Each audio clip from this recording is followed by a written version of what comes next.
I solemnly swear that I am up to no good.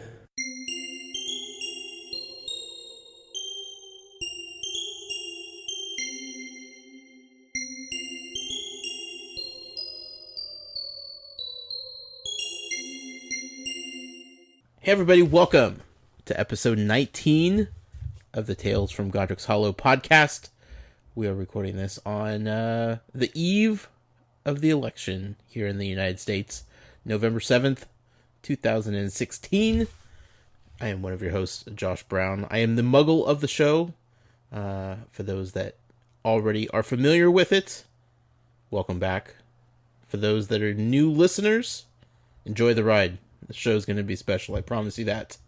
Joining me, as always, is the professor of Parseltongue himself, Matt Sonnenberg. I'm going to have to practice my Parseltongue now. Great. I feel like you probably have it down and you've been holding out on me this whole time.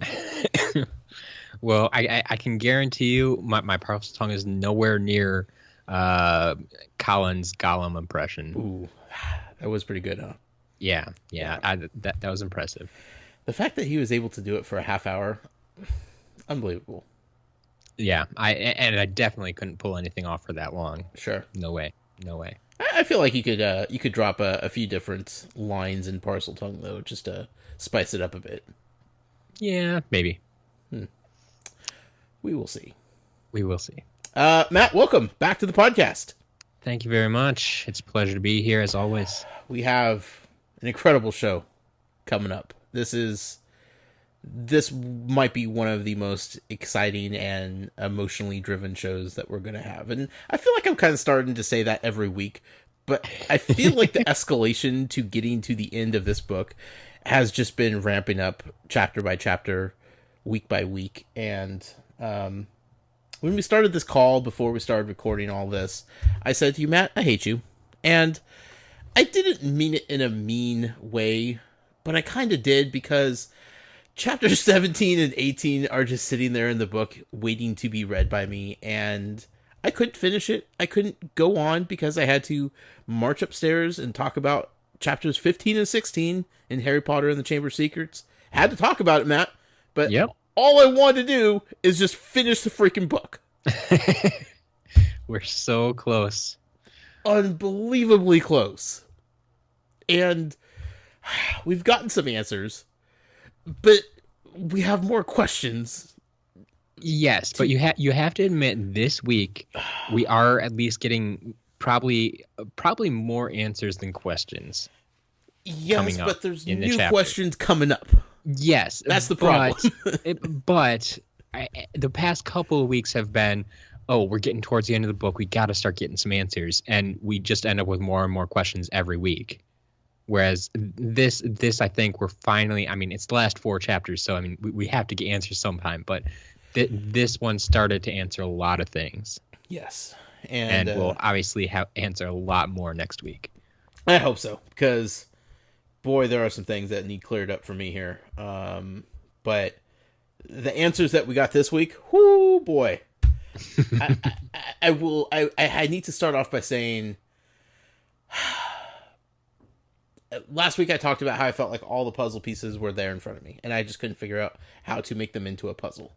Sure. There was one thing that we learned about in these 2 chapters that I don't think we had the puzzle piece for. That was just a missing piece altogether. So even if I had figured out everything else, there was still this one piece that was not going to click until we were introduced to it in these chapters. However, I did a horrible job of piecing together this puzzle. Horrible job. Most likely, yes. Everything was there, laid out in front of me, and I just overlooked it as just...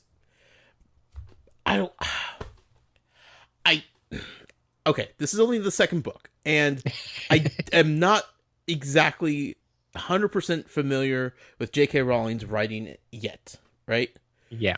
But I saw what she did in the first book. Yep. Going into the second book, I don't feel like I should have been as surprised by things as I was. I don't feel like I have fully trusted her to weave the story back into the story and random little tidbits that she throws out throughout the book are not just random little tidbits. They always come back to add to the grand picture of things. And Yes. I take that for granted. I don't feel like I give her enough credit for how good she is at that. And Yep. 2 books in now, and I just hate myself because I feel like I should have seen some of this stuff coming. But at the same time, can you see why I love this series so much? It's emotionally draining.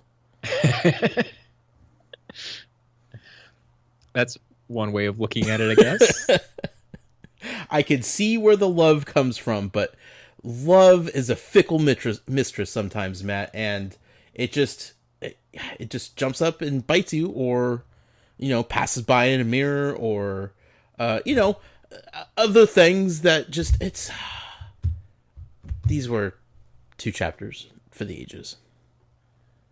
Yep. And I can't believe you left me just hanging there. We're just walking right in, and I'll wait till next week. Yep. That's the worst, Matt. This is the worst way to read Harry Potter. This is absolutely the worst way to read Harry Potter. I would probably agree with you, because even like I think I've mentioned this before on the podcast, but my first time through these books, when I got my hands on the book, I sat down and within a day, usually if I got a weekend for sure, I'd have the book done in a weekend. Right. And that's because that's all I did all weekend. Sure. And I'm sure that's exactly what you want to do right now. You have no idea. No idea. But this was the only way I could get you started. I know. So we are going to finish. Took me 15 years to start, and now I have to do it 2 chapters at a time. It's my own fault. I don't like it, Matt. I don't like it one bit. But I'm doing it for you guys out there, the listening audience. Enjoy my misery and pain. Oh, and... believe me, they feel for you. We'll get into a couple emails later. Okay. But they definitely feel for you, Yeah. but they definitely appreciate going through it with you for the first time. Well, I enjoy the company. Let's just put it that way, because the Forbidden Forest is a dark and scary place, and then sometimes I feel like I'm just wandering around aimlessly in there, Matt. And it's nice to have Fang by my side. There you go. Even though Fang really isn't good for much. I mean, Yeah. listen, the audience, I appreciate you, but you're not making this better for me. You're kind of just watching the train wreck happen. So, I love you guys. I really do. But,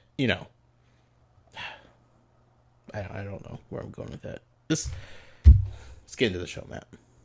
We should do that. Okay. This would be the part of the show where we go into the world famous recap. We're going to switch it up a little bit. We're not switching up the fact that we're going to do a recap. Yes. This is all brought on basically from a couple of listeners. One who sent an email here from Rihanna, who said, all caught up on your podcast. In regards to your podcast length, I do think you could cut out some of the last week's recap portion. And oddly enough, in the past week, she is not the only person to tell me that. Right. So I don't know if there was something in particular about last week's episode or the week before or something. I don't know. But it's caught enough people's attention that, yes, we are going to try to do something about it. I'm just excited to talk about Harry Potter, Matt. I know. But I'm kind of being a hypocrite at the same time, because the entire length of this, book that we've been reading here, all I've done is complain about how J.K. Rowling force-fed recaps from the first book into this book. And what am I doing to you guys, the listening audience? I'm being a hypocrite. I'm not being fair to myself, because all I'm doing is force-feeding you recaps from the previous show. If you want to know what happened on the previous show, go listen to it. You guys know what happened. So we're going to do it a little bit differently this time. Yes. We are going to give myself a 3-minute allotment of time to give a quick recap of what happened in the previous 2 chapters. Yep, that's the plan. Is this possible? We'll find out. We're going to find out. I don't know if I could just talk for 3 minutes and try to describe 2 chapters, especially these chapters as they stand, Yes. Beginning of the book, piece cake. It'll be rough, but it's a challenge. Okay. So, You ready? I'm ready. I got my buzzer on. We're going to start with chapter 13 and the very secret diary starting now. Okay. So, we learned Moni Myrtle. She's way too overdramatic. We also learned about invisible ink and a revealer, which shows invisible ink, which of course Hermione Granger would have because that's the type of person Hermione Granger is. Moody Mandrakes. Love the Moody Mandrakes. That was a highlight of last week's show. I cannot stress that enough. We really got into just the bulk of the episode, though, and the bulk of this chapter specifically when we found out about the secret diary, right? It was blank. It's very curious, right? But then Harry started talking to it. Not verbally, but with ink. He started writing in it, and it responded. Eventually, it took him into a wild journey that he visually saw, and he went back in time. He saw a young Hagrid. He saw a young Hagrid possibly open the Chamber of Secrets. We don't know. It was crazy, right? Absolutely insane. We also had Valentine's Day shenanigans going on with Lockhart. Whatever. That's how I feel about that. Chapter 14 was Cornelius Fudge. So, we had, first of all, a Mandrake party, because nobody parties like a Mandrake does. And they're not mature enough yet, obviously. Let's see. Where did we go? They were talking about what classes to take next year, which is something that we really haven't gotten into much in the books. Like the actual education part of it. Like we know the main classes that they have to take, but this is starting to look towards the future and their possible careers after Hogwarts. So that was kind of fascinating. Hermione got petrified. What? Horrible. Her and a Ravenclaw, which still don't believe Ravenclaw is a thing, but you know, whatever. They tell us it is, so we have to believe them. Hogwarts is on lockdown. Just everybody is in disarray. Harry and Ron take the cloak of invisibility that's back. It's so nice to have it back into the story. They sneak out to go to Hagrid's, and they're talking to Hagrid. Knock comes at the door, and Dumbledore and Cornelius Fudge, who's in charge of the Ministry, he wants to ship Hagrid off to Azkaban because they think he is responsible for the Chamber of Secrets, as he was 50 years ago, allegedly. And then Mr. Malfoy shows up, and oh crap, we have an alarm. Oh no. Mr. Malfoy shows up, and he wants to suspend Dumbledore and get him out of Hogwarts. He doesn't think he's proper, good enough to be the headmaster of Hogwarts anymore. So we have Hagrid going to Azkaban, Dumbledore going off to wherever suspended headmasters go. We don't know what's going on. Hogwarts is a dumpster fire at this point. Not bad for your first attempt. I feel like I missed so much, Matt. I hope I hit like the main points, but here's the thing. My notes are ridiculous because I make notes of ridiculous things. It's true. That just catch my attention that I want to talk about on the podcast. But as far as using them for a recap, not good. Not good. Yeah, I think you hit all the major points though. The only thing I could think of that you might have been worth mentioning was that the diary was stolen. Oh, okay. Other than that, I think we're all good. Sure. Like Again, you said, people know the story. Most people have read them before. Most people have watched the movies. If you really need to know what happened, what we talked about, go back and listen to the episode. What? Yeah, go back last week. This was just to bring everybody up to speed. There you go. All right. So then to hopefully get you further pumped up for this episode, I want to read a portion of an email we got. Okay. Another email we got. We got a lot of emails this week, so we're going to start piecing them in here. And fine listening audience out there, if you would like to email, you could do so at talesfromgodricshollow@gmail.com. Perfect. This email is from Harry Jackson. You know him as HSJ the Third. Just wanted to check if Josh is still with us after this week's reading. With every description of giant hairy spiders closing in on our heroes, pincers clicking, I just thought of how poor Josh was throwing the book across the room. I have to admit, I have been super excited for you guys to record this episode, and I believe it will rank up there with the Sorcerer's Stone finale episode in its epicness. I forgot how this book kicks into overdrive in the last few chapters. So many revelations. Yeah. So we got something to live up to right there. He's looking at this as the finale of the first book type of thing. Sure. The bar's set high, Matt. It is. Yeah. It is.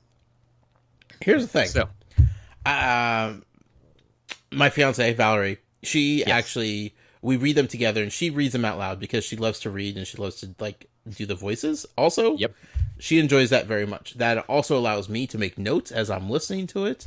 But it's something that we do together. We do it together every week before we record this podcast. So I actually don't have the physical book in hand, which is probably a good thing this week because I might have thrown that sucker across the room. I was curled up in a ball on the couch, trying to make notes about what was going on, but really not wanting to make notes about what was going on.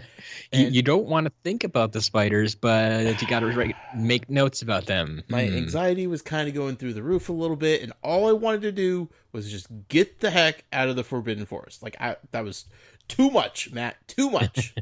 It's forbidden for a reason. Oh, man. Last time I ever listened to Hagrid.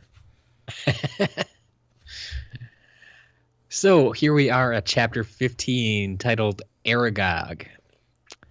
I will say, as soon as I read the title of the chapter, I said, "What's Aragog? What is that?" Did she give you an answer? Not a clue. No, she just said, "You'll find out." Okay. And I went in just thinking, "Oh, this is gonna be great. I can't wait to find out what Aragog is. Like, it's probably this magical place that's just filled with all these great positive things, and this is really when the book turns around and we, the upside of everything." Yes, this is not Arendelle. This is Aragog. Big difference, Matt. Yes, big difference. And I was kind of wondering too.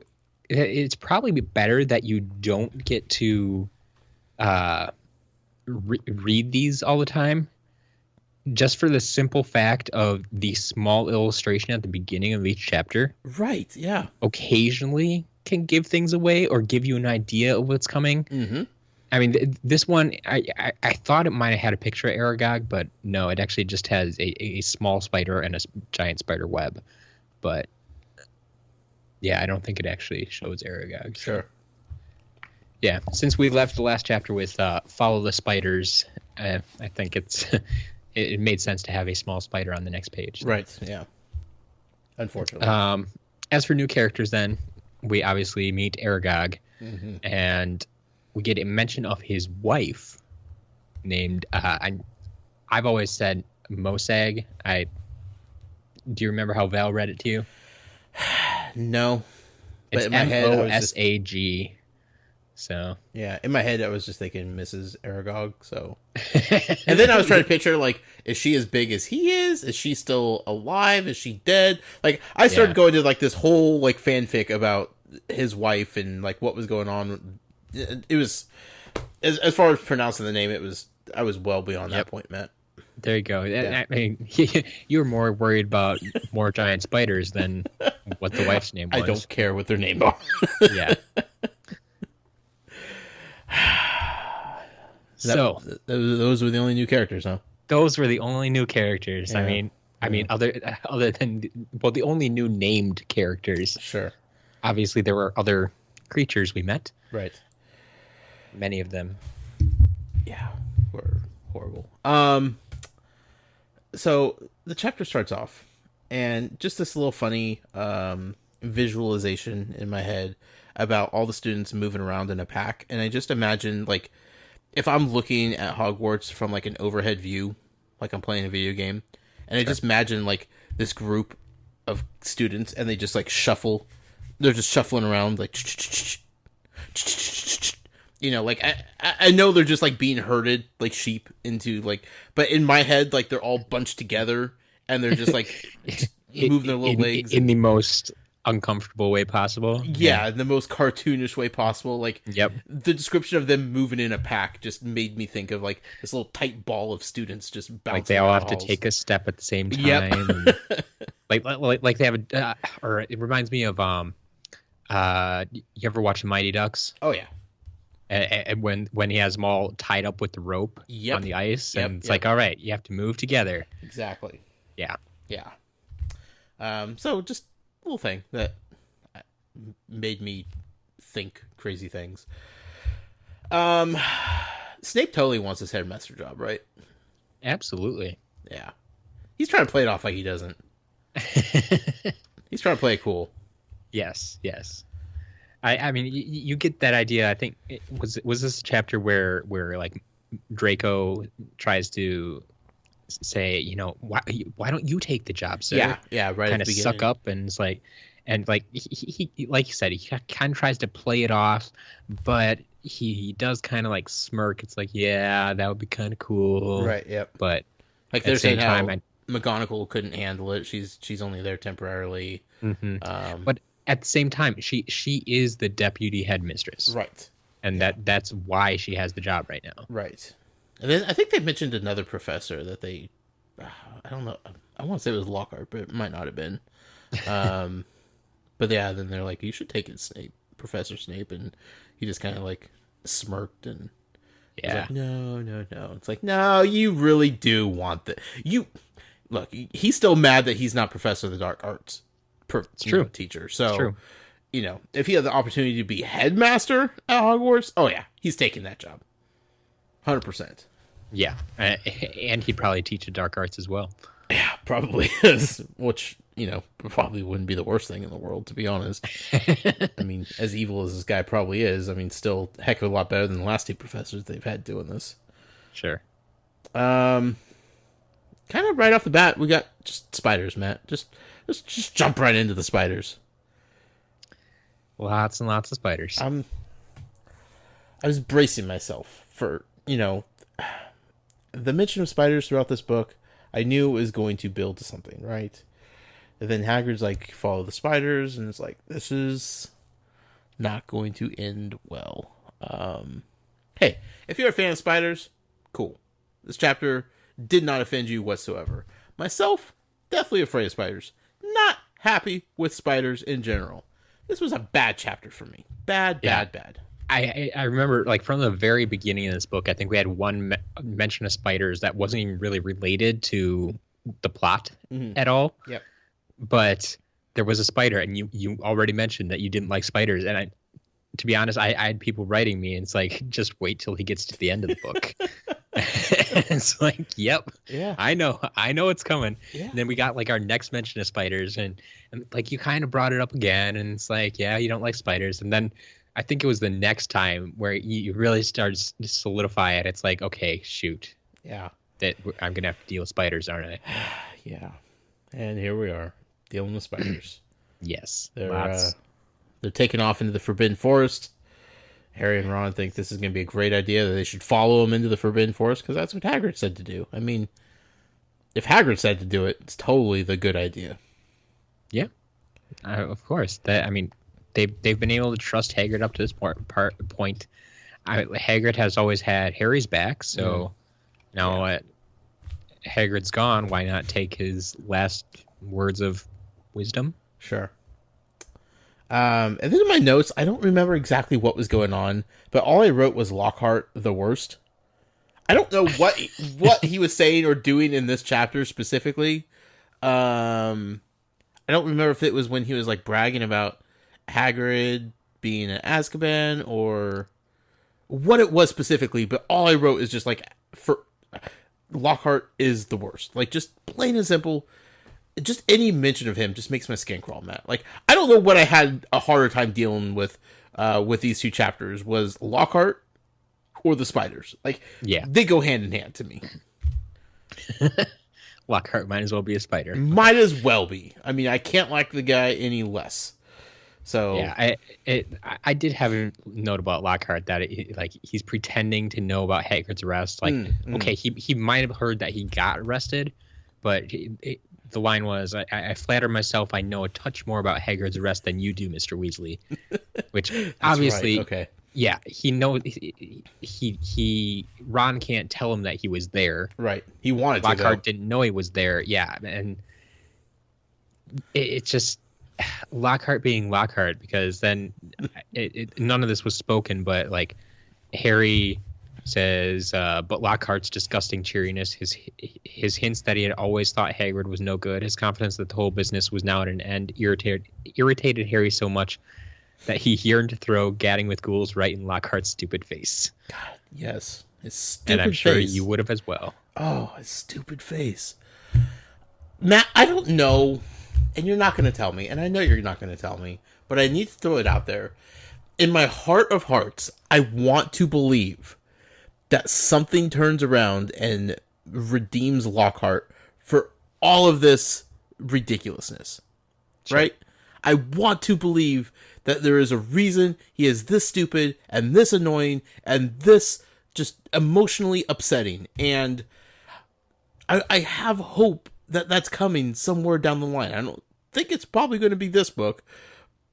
Future books, I don't know where it leads to, but I just want to think that there is some sort of payoff for having to put up with this guy this entire book, because he is just killing me week in and week out.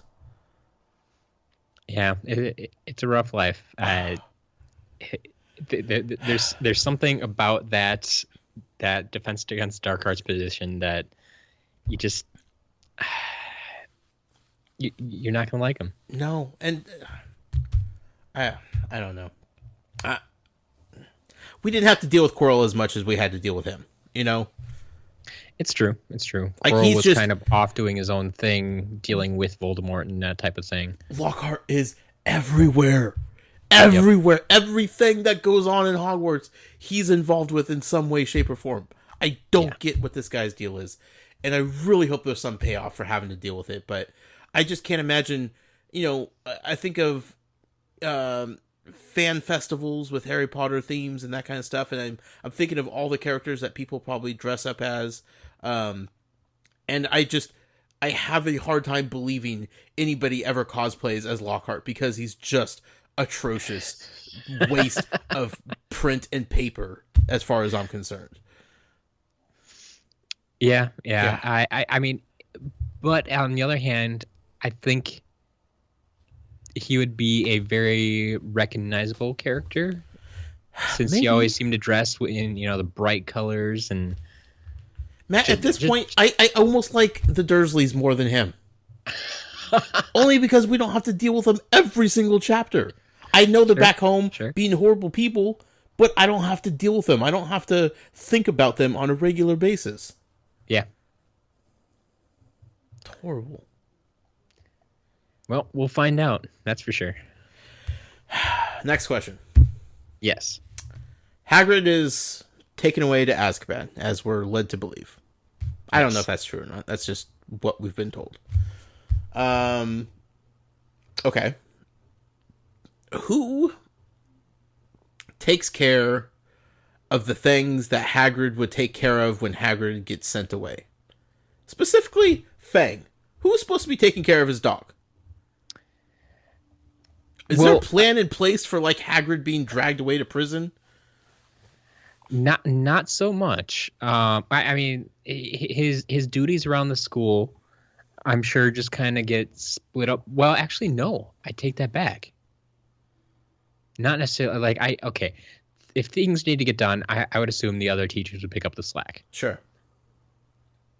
But I think Harry even mentions once while Hagrid's gone, he keeps looking around at, like, where Hagrid would be, and and he's just not there. Things aren't getting done. And where is it? Hagrid's last words were actually, "And someone will need to feed Fang while I'm away." Right. But who? But who was he talking to? Dumbledore's being suspended. Well, the whole time before that, he's like, follow the spiders. He was talking specifically to Ron and Harry. Right. But I guess I'm thinking more along the lines of like the professors and the adults at the school who know Hagrid has been taken away. They also know that he has animals, and are they feeding them? You know, like I bet you normally, if Hagrid would be taken away, Dumbledore would take care of things. Sure, but yeah, since he's gone, in my mind, the first person that comes to mind would be Professor Sprout. Huh. I'm not entirely sure why. I went Filch. But Filch? Yeah. You think Filch would help him out? I don't know. He I don't cleans think up so. random messes in hallways because he thinks he needs to. I mean, I know he's not a nice guy, but... Or maybe before Dumbledore left, he arranged for food to be delivered from the kitchen or something. Maybe. I don't know. Just little questions, Matt, that I'm just like, I appreciate the boys taking care of Fang, but who was taking care of Fang, or who was supposed to be taking care of Fang up until then, you know? What if the boys didn't sneak out and go to Hagrid's hut? That did kind of catch me when I was reading, because like they went to Hagrid's hut and opened the door, and Fang was ready to get out. Like, no one was taking him for a walk, that's for sure. Sure, wasn't being let out. Nothing. It seems like he's been in there for days, and was he feeding himself? Yeah. Is Fang more magical than we know? Ooh. Does Hagrid have a house elf? Well, didn't you just try to assign Dobby to Hagrid a couple weeks ago? I don't think Dobby is competent enough to take care of other animals. I don't think Dobby could take care of himself, much less another creature. I mean, fair enough. Yes, I'm still of the belief that Dobby could very well belong to Hagrid. That's still a running theory of mine that hasn't been disproven yet. So it's possible. Is the right word. But, you know, would Dobby take care of Hagrid's animals? Like, where does that responsibility lay as a house elf? You know, sure. Is it just to take care of the owners and that's it, or is it to take care of the house that the owners live in? Does that include? Well, it probably depends on what orders the owner gave him. Sure. And with Hagrid, who knows what that could happen? Yeah, I'm sure they could give him some kind of like standing order. Yeah, it's like, make sure things taken care of. Okay. So anyway, that was one of my major concerns. Yeah. I needed to think about that and process that as long as I could, because I knew we were going into the Forbidden Forest, and I wanted to avoid that as long as possible. Because we were following spiders into the Forbidden Forest, and that's not going to be a recipe that's going to taste good in the end. Yeah. One line that I particularly liked, Matt. See if it's the same one I picked out.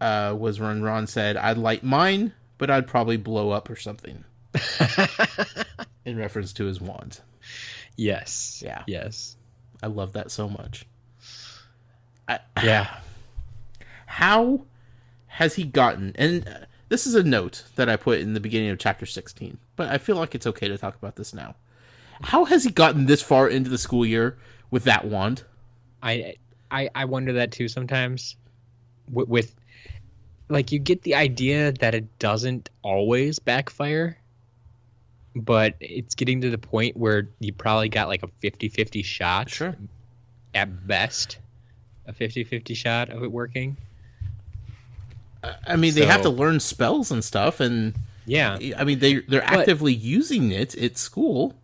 But this could essentially be the equivalent of, okay, so I was a big band kid in high school, and before high school too, but really in high school. And then I went on to actually learn how to repair band instruments for a while. Okay. And the one thing they always told us is that you need to make sure the student instruments are done to perfection more so than the professionals. Because when the students are just learning how to play, if something doesn't sound right, they're going to think it's them and give up on it. Whereas the professional, they can kind of fudge things a little bit and make it sound right, even if the instrument is a little bit off. Gotcha. And so that's kind of what I think of here. It's like Ron should be using the best wand out there, but he's kind of that kid who got stuck with the crappy used trumpet that was handed down through the generations that hasn't been cared for, that he's sitting there trying to play, and he's never really going to know how good he is or how bad he is because he's playing on a subpar instrument. And he's afraid to use it. Like, bad things tend to happen when he uses his wand. So, you know, I can't imagine he's learning a whole lot of spells and whatnot because of his very justified fear of using the freaking thing. Yeah.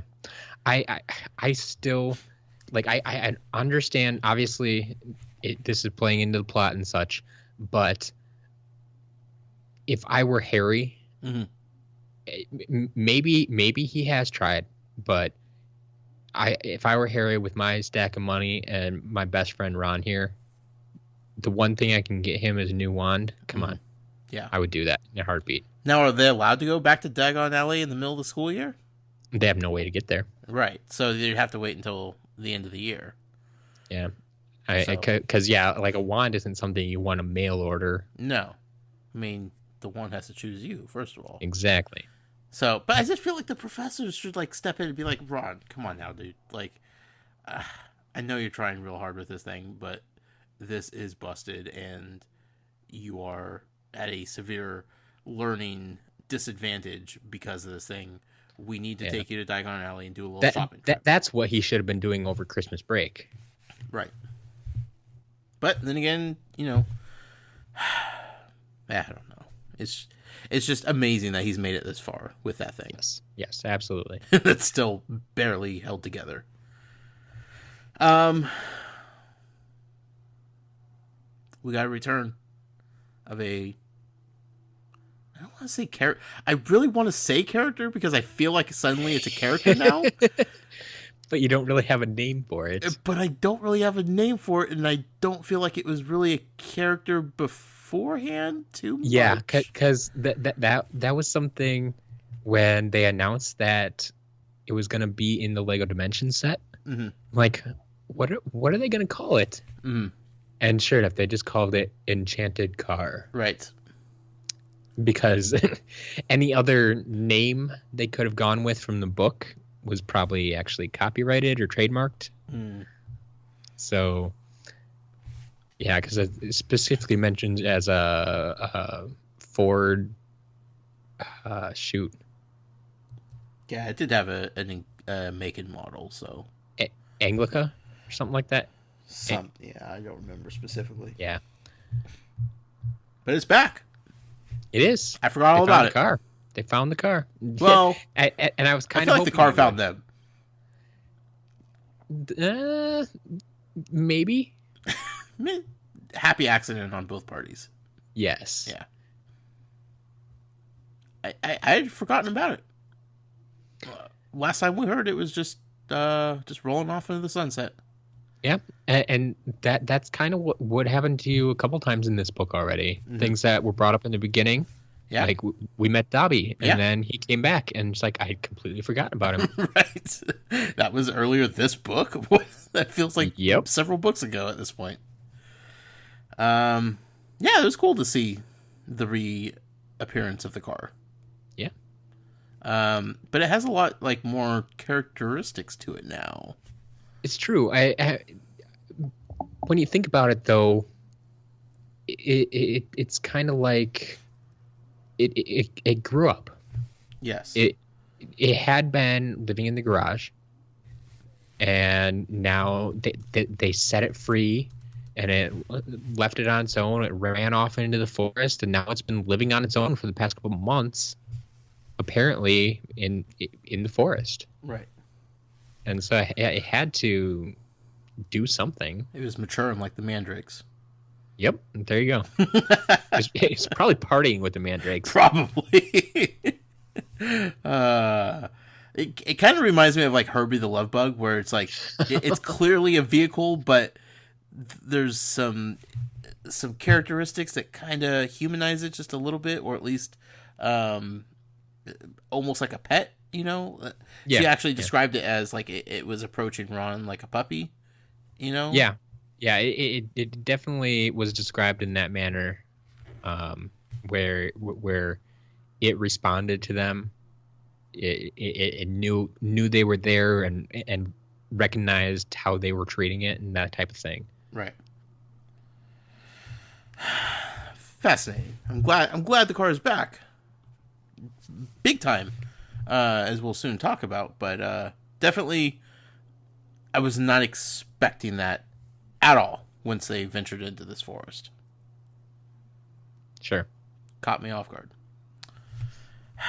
And then, Matt, just... It begins. The awfulness of the entire chapter. And all I wrote was just straight up chills. Because just the descriptions of these creepy crawly things grabbing people and crawling away and walking on their stupid 8 legs and their giant eyeballs and their hairy bodies and just none of it was flattering, Matt.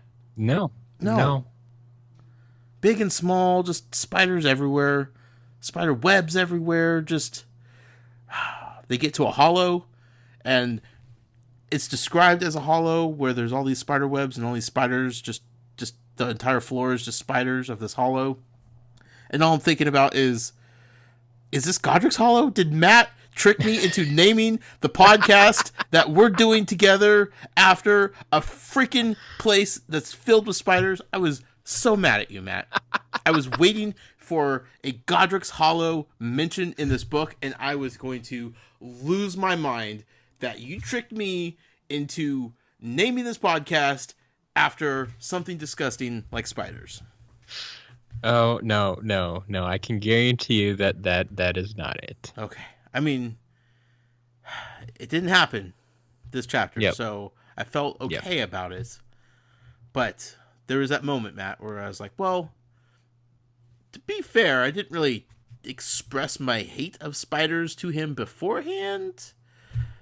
It's so true. He wouldn't have thought it was that big of a deal, But we have actually had one mention of Godric's Hollow already. Have we? Back in the first book. I honestly didn't remember it was there until I reread it this time.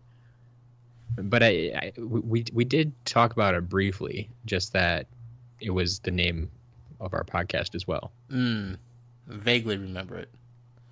At this point, though, all I was thinking about was the spiders, and I'm just thinking about this place that's just filled with these stupid creatures, and they're all over the place, and it's a horrible, horrible place to be for Ron and Harry and Fang, and I don't like any of it, Matt. I don't like any of it whatsoever. I believe it. All caps, I wrote, why are these stupid spiders so big and ugly? Well, that was because they had a big, ugly father. Aragog. They drop him off in the hollow. We meet Aragog, who is described as the leader of this, I don't know what you call a group of spiders. Clan. I'm Googling that as you talk. I don't want to because I'm afraid of getting pictures, but for research. Sure. We find out that Aragog is blind, which is an interesting characteristic, especially for a spider who has many, many eyes. It's like, did they all go blind at once, or do you lose one at a time? Now he can only see out of 7 eyes. Yeah. I don't know how that works, but he's definitely described as blind. And this is where we also get a mention of his wife, Mosag, but we don't actually meet her. Right. So. Is she alive? Did he Don't eat know. her? Did the babies eat her? Because I feel like these things will eat anything. Except Hagrid. Yes. And that, of course, is only on Aragog's command. Yeah. Aragog, being blind, isn't entirely sure what's going on, so he has to ask, is it Hagrid? Right. I'm like, well, wouldn't you have heard Hagrid say something by now? I feel like Hagrid has a pretty distinctive voice. Yeah. Yeah. You'd probably hear him coming from a mile off, too. And I don't feel like they would be dragging Hagrid into it. Like, I feel like they all know that he could just walk up into it at any time.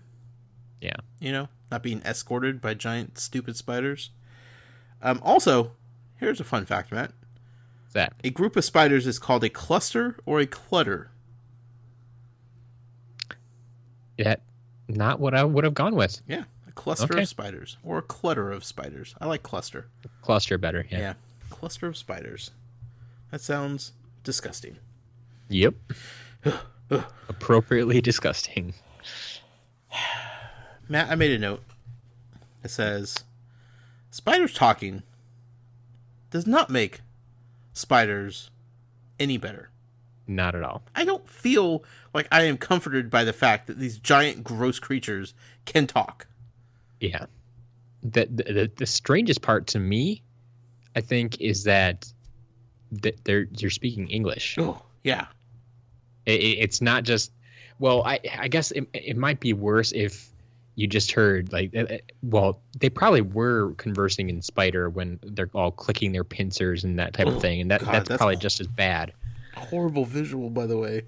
Especially if you can tell, like, they're conversing and you can't understand what they're saying. It's probably actually a little bit better just from that perspective. Yeah. That you can understand what they're saying and realizing that they're talking about killing you. Right. I mean, it was even described as like it sounding like applause, but never had applause sounded so evil. Yeah. Oh. Yeah. God, what a... Ugh. Stupid cluster. So we learned how Aragog came to be in his relationship with Hagrid. And my big note here, Hagrid is once again accepting eggs from strangers. My note was Hagrid needs to stop taking eggs from strangers. But in his mind, it's just another pet. He really doesn't care what's inside. It's just another pet. Lovable oaf. He just doesn't know any better. He's been doing this for 50 plus years now. Yep. Stranger has an egg. Sure, I'll take it. Got this. Hagrid. Okay, so we learned Hagrid did not open the Chamber of Secrets 50 years ago. We learned that Aragog was not the creature that emerged from the Chamber of Secrets. Exactly. That's a big sticking point. We know that Aragog did not kill the little girl that Hagrid was essentially expelled from Hogwarts for. Yep. So we're getting some answers. But again, not really, because all that leads is... And it just leads back to like square one of, okay, we still don't know anything. Everything that they do to get answers, it just circles back around to just giant question marks. Yep. As most good stories do. It's your typical crime drama. It's like, oh, we got a lead, and you go talk to that lead, and it's like, oh, they have an alibi. Okay. Next. Exactly. What do we do next? So as we said, Aragog has kept his cluster of spiders from eating Hagrid all these years, but as far as friends of Hagrid, the same rules don't apply. Not so much. No. And he's just like, whatever happens, because I'm going back home. I am tired. I'm cranky. I can't see what's going on anyway, so I'm out of here. Yeah. Feast on, my children. And things are getting kind of dicey for old Harry, Ron, and Fang. especially with Ron's broken wand. That's not going to do any good. Till Herbie the Love Bug comes and saves him. You got it. Beep, beep, beep, beep. Just plowing down spider after spider. Just barreling down a hill.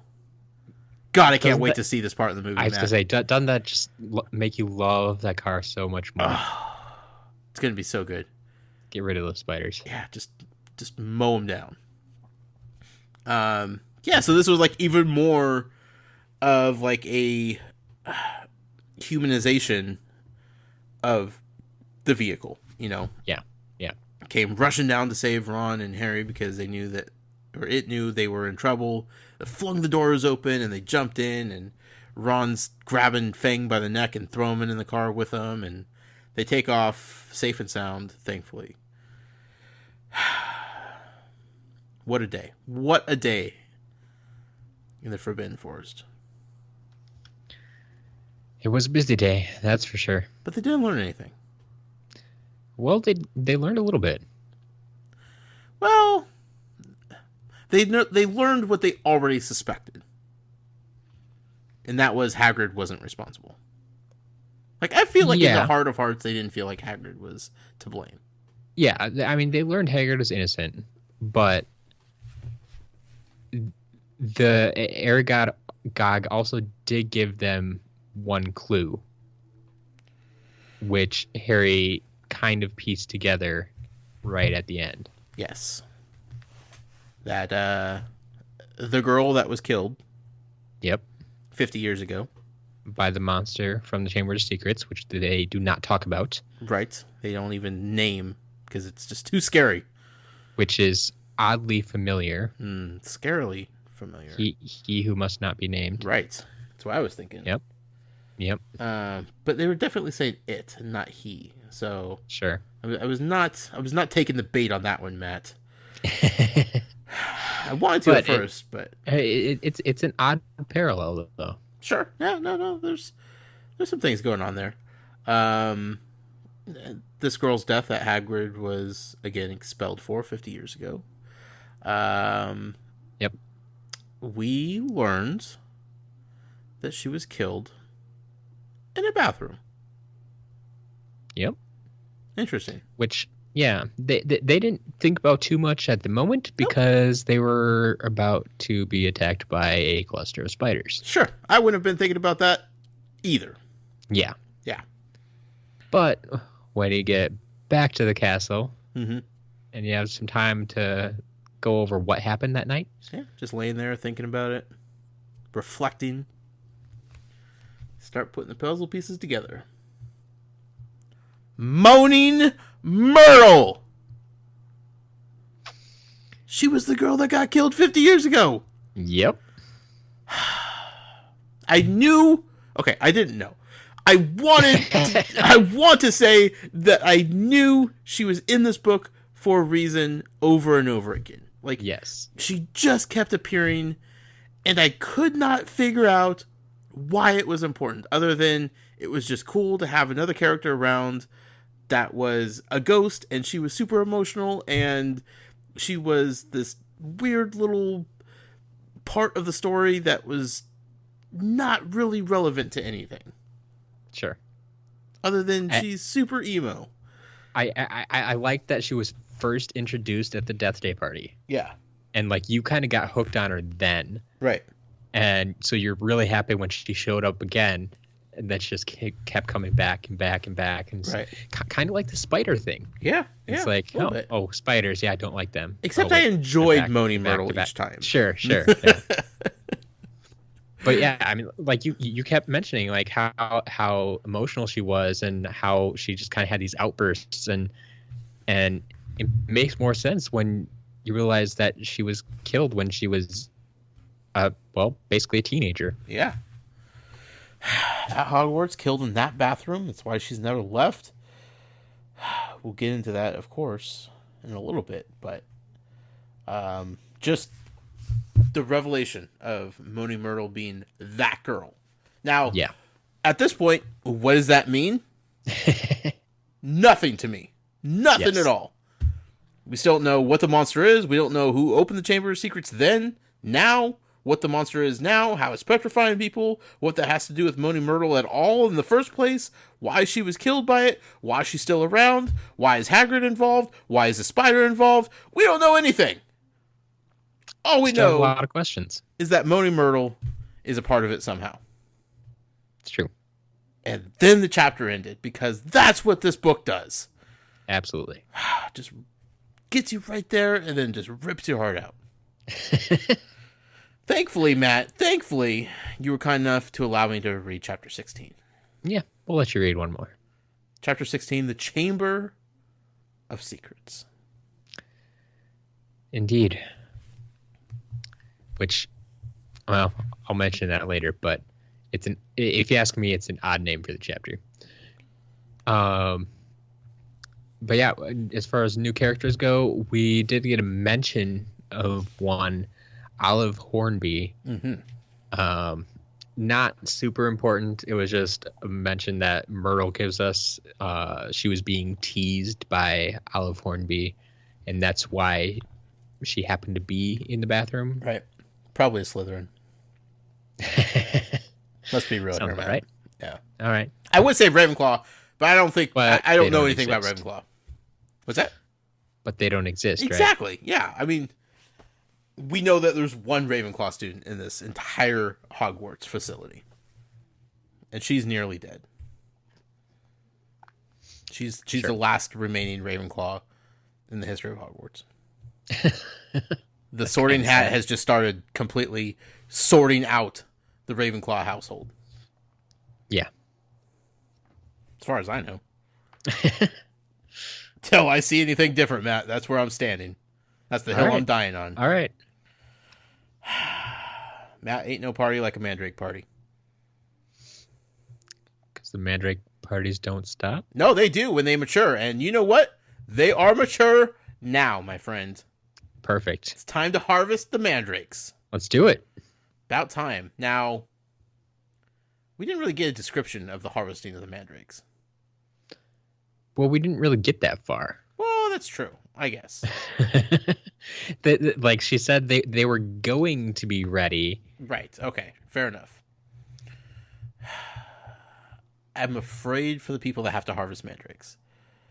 Sure. As mature as those things are, I'm 100% confident that they're not going to be okay being butchered. Yeah. But at the same time, I kind of get the feeling that this is something that Professor Sprout has done before. She seems very confident about it.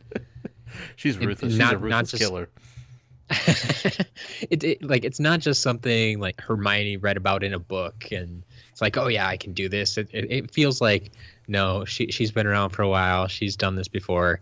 And now it just sucks that it's a necessary thing.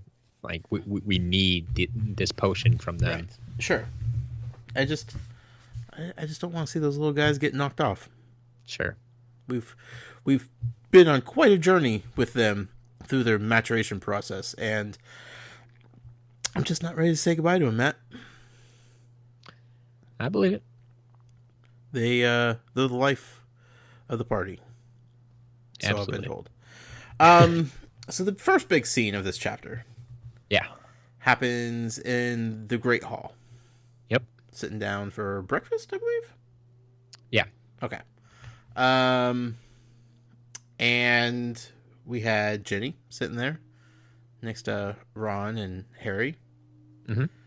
And she's kind of not acting her normal self. Something's off. Something is familiar about her, but a little bit off from her normal actions. Yes. And this whole scene that's coming up here, I just wrote like a giant WTF, as in this whole Ginny thing, and then Perfect Percy, and this whole thing that just happens is just thrown at me. Like, I am not prepared for what is kind of sort of revealed and not revealed and left to the imagination, and it blindsided me, Matt. It really did. So she had something to say. She had something to talk about. Tell Harry and Ron. She didn't really want to. She's kind of rocking back and forth. Harry, it dawns on him where he's seen this behavior before. Dobby? Dobby. Of Is course. Ginny Dobby? Can Dobby change forms? I don't know the scope He of his has magic. very much power. More than I probably understand. Yeah, kind of tried to explain that to you before, but it's kind of hard to explain at this point Is too. Dobby Ginny? Is Ginny Dobby? Is Dobby the Weasley house elf disguised as Ginny so he could go to school? I don't understand. I don't know what's going on here. I don't know why it's mentioned. It's not very specific, but it's specific enough to mention that her mannerisms are exactly like Dobby's were. Sure. That's a random thing to just throw out there if that doesn't mean anything. Is this a red herring? Is this just to get crazy people like me thinking crazy things? Possibly. Is this to try to throw me off the scent of Dobby being Hagrid's house elf? Maybe. I don't know where it's leading, Matt. I don't know what this means, but it's super upsetting, and this is just the first of a bigger story being told with Ginny. Sure. And then Perfect Percy comes around, and he kind of knows that Ginny knows something, and he's like, no, it's not about the Chamber of Secrets. It's about this one thing that she saw me doing in my room that I told her not to tell anybody about, and clearly she couldn't listen to that. But don't worry about it. It's not a big thing, but I'm not going to tell you about it because it's a huge secret. What's Perfect Percy up to? Yeah, that one's quite, really, like you said, left up to the imagination. Perfect Percy the Prefect. Just doing shady business up in his dorm, and what's he up to? What does he know? I don't trust him right now, Matt. I'm not fully confident. I'm not 100% on Team Percy right now. Sure. But we didn't get anything. No, she didn't, not so much. She didn't say anything. She didn't tell the boys anything. Yeah, Percy kind of scared her off. So we're just left with more questions, more Josh conspiracy theories, more heart palpitations. Just a bad deal, Matt. Bad deal. Lockhart is the bane of my existence. Yes. I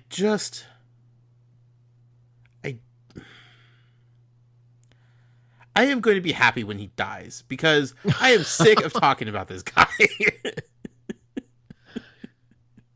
Yeah, he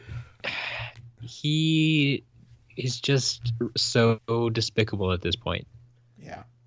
He doesn't seem to know anything, but then keeps pressing what he thinks the popular theory is. Mm-hmm. But of course, at this point, when he's talking bad about Hagrid, he's definitely telling the wrong people.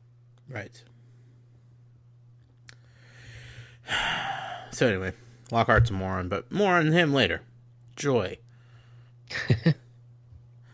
The boys sneak. They don't really sneak in. They're sneaking somewhere else. They're sneaking to go talk to Myrtle. Yes. And they get caught by Professor McGonagall. Yep. And they make up a story about how they want to go see their dear friend Hermione because it's been far too long. And they're excited to tell her, even though they know that she can't hear them, that the mandrakes are mature enough to be harvested and she will be unpetrified soon enough. Yeah. And the story works. Yep. McGonagall isn't completely beyond feeling. She can understand that sentiment, so she allows it. Yeah. So I love how they go to the infirmary and Madame Pomfrey is still like reluctant to let them in, even though they have McGonagall's blessing to go in there. Which it seems odd to me because, as far as we can tell, it's just Professor McGonagall said we could. Yeah.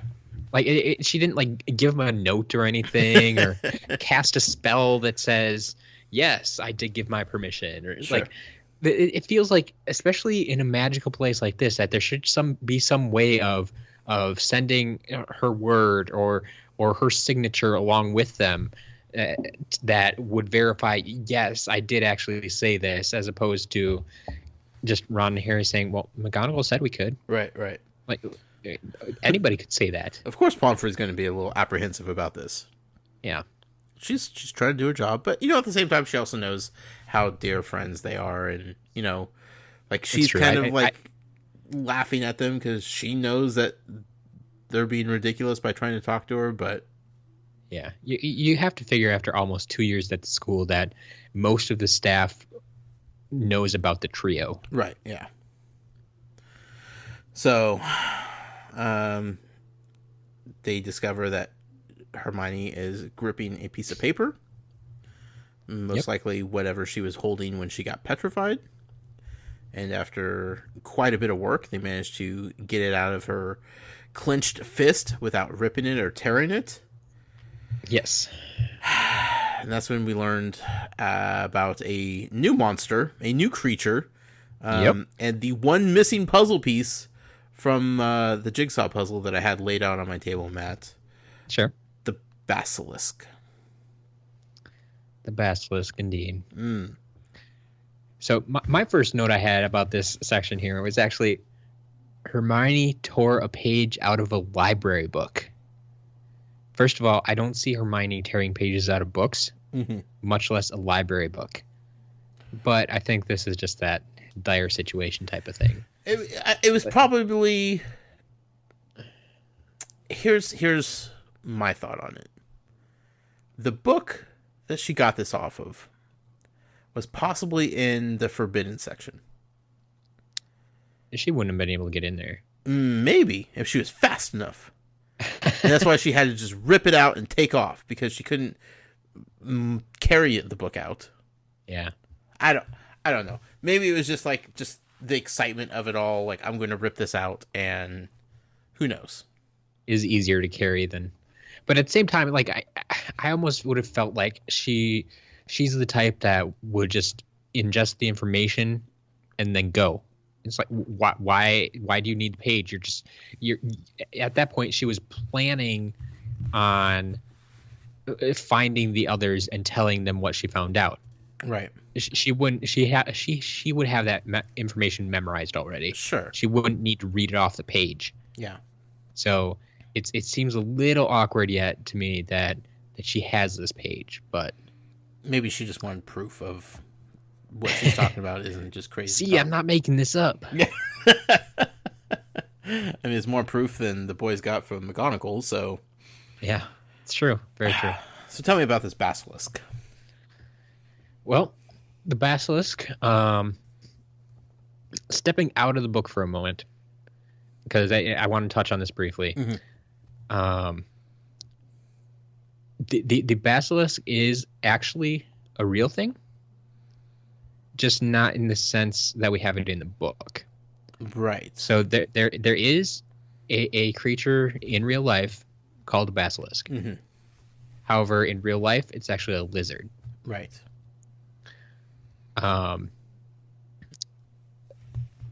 But there is also, outside of Harry Potter even, a basilisk in mythology. And it gets a little interesting if you read into it too much, because there's a basilisk and then essentially the inverse of that, which is like called a cockatrice, I think, which it feels like if you read the mythological, the standard, the generally accepted descriptions of each of those characters, that J.K. Rowling kind of mixes them. Mm-hmm. And so this is kind of the best of each, what she felt worked for the book kind of thing. Sure. Because I think typically, as she describes it, the chicken's egg hatched beneath a toad. Yes. Which I'll get to that in a minute. Okay. But I believe that should actually be the cockatrice. Okay. From what I've read. Sure. In any case, I'm also willing to go with it. Yep. Just because you and I are both kind of into video games. Yes. The basilisk has appeared in the Castlevania series. It is a reoccurring enemy in the Dark Souls game. I have not played. They can be found many times throughout the Witcher series. Okay. And they are also reoccurring enemies in the Final Fantasy series. Yeah, a lot of games I haven't played. Yeah.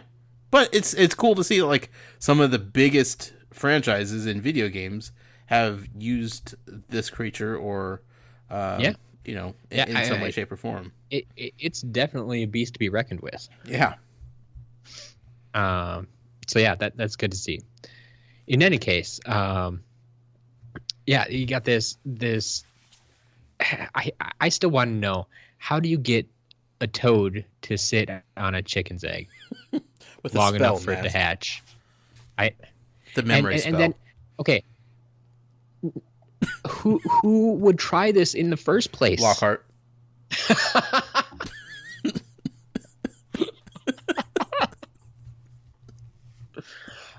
Okay, I'll give you that one. Or Hagrid. Yeah, it's one of those things, like, I just wonder how, even coming out of mythology, who came up with this? Like, who decided, let's have a toad sit on a chicken egg, see what we come up with? My bigger question is its fear of roosters. Yeah, that's a strange fear to have. I mean, you would, but I think it kind of goes back to its roots, where it came from. Being that it came from a chicken egg. Right. What came first? The chicken egg or the toad that sat on it? Yes. So like I kind of like that tie back into it. That's kind of, I brought you into this world and I can take you out of it type of thing. Mm-hmm. It's like, yeah, that's where it came from, and that's kind of the only thing that can kill it. Yeah.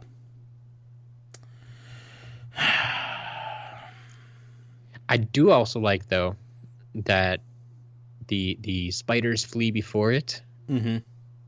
And if you just think about that, like, because how does the basilisk kill? Looking straight into the eyes. Yes. So you get these spiders who have a whole bunch of eyes. Whole bunch of eyes, and I can spiders even close their eyes? I don't think they can. I don't think spiders have eyelids. They're too creepy to have eyelids. Can you imagine 8 eyes blinking at different times? Oh, God. I did not need that visual, Matt. Thank you for that nightmare fuel. Yes.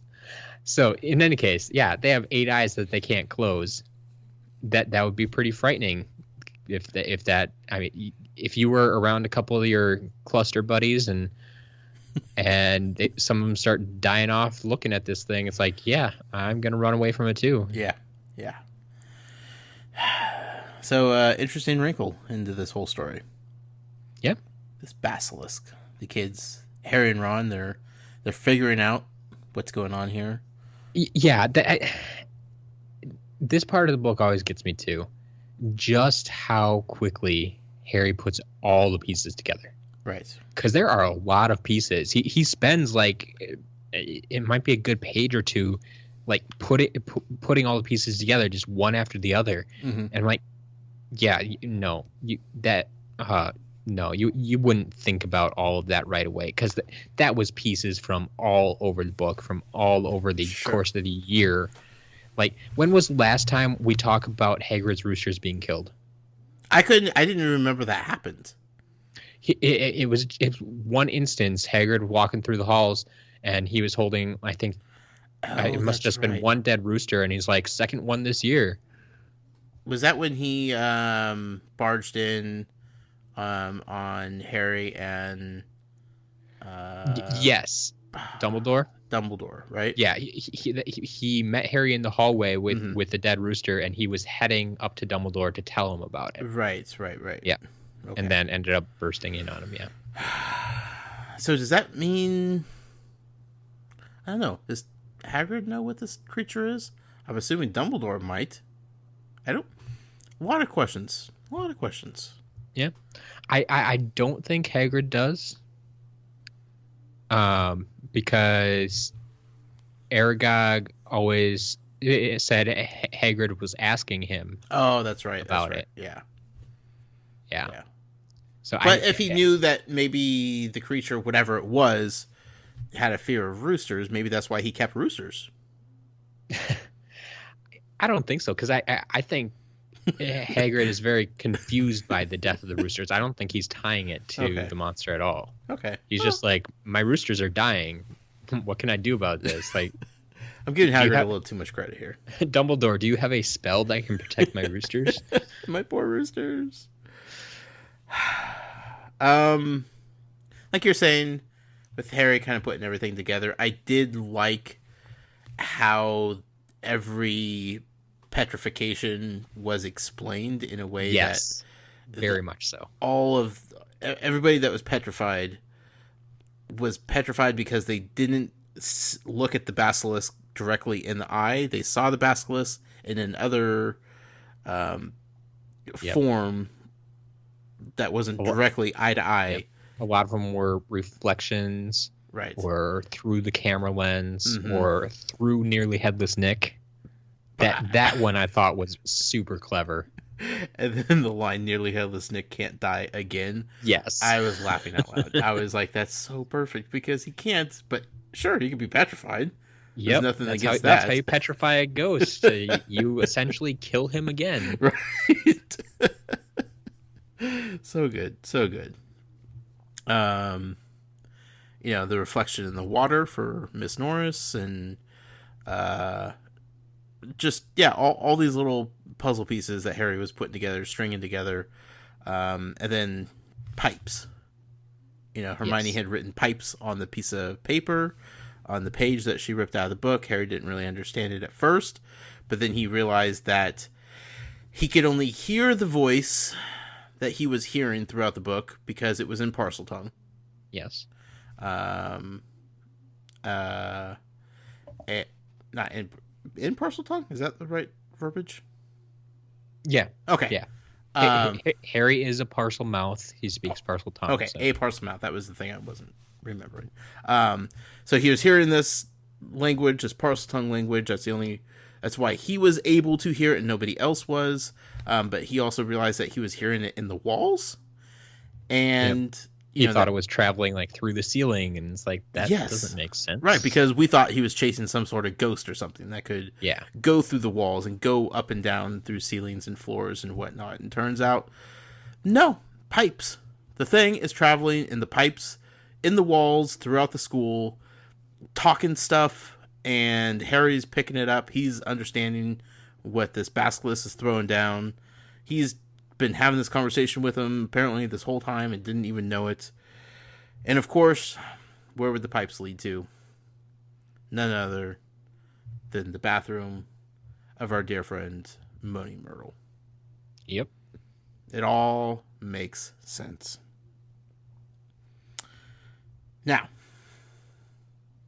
the boys just have one bad idea after another.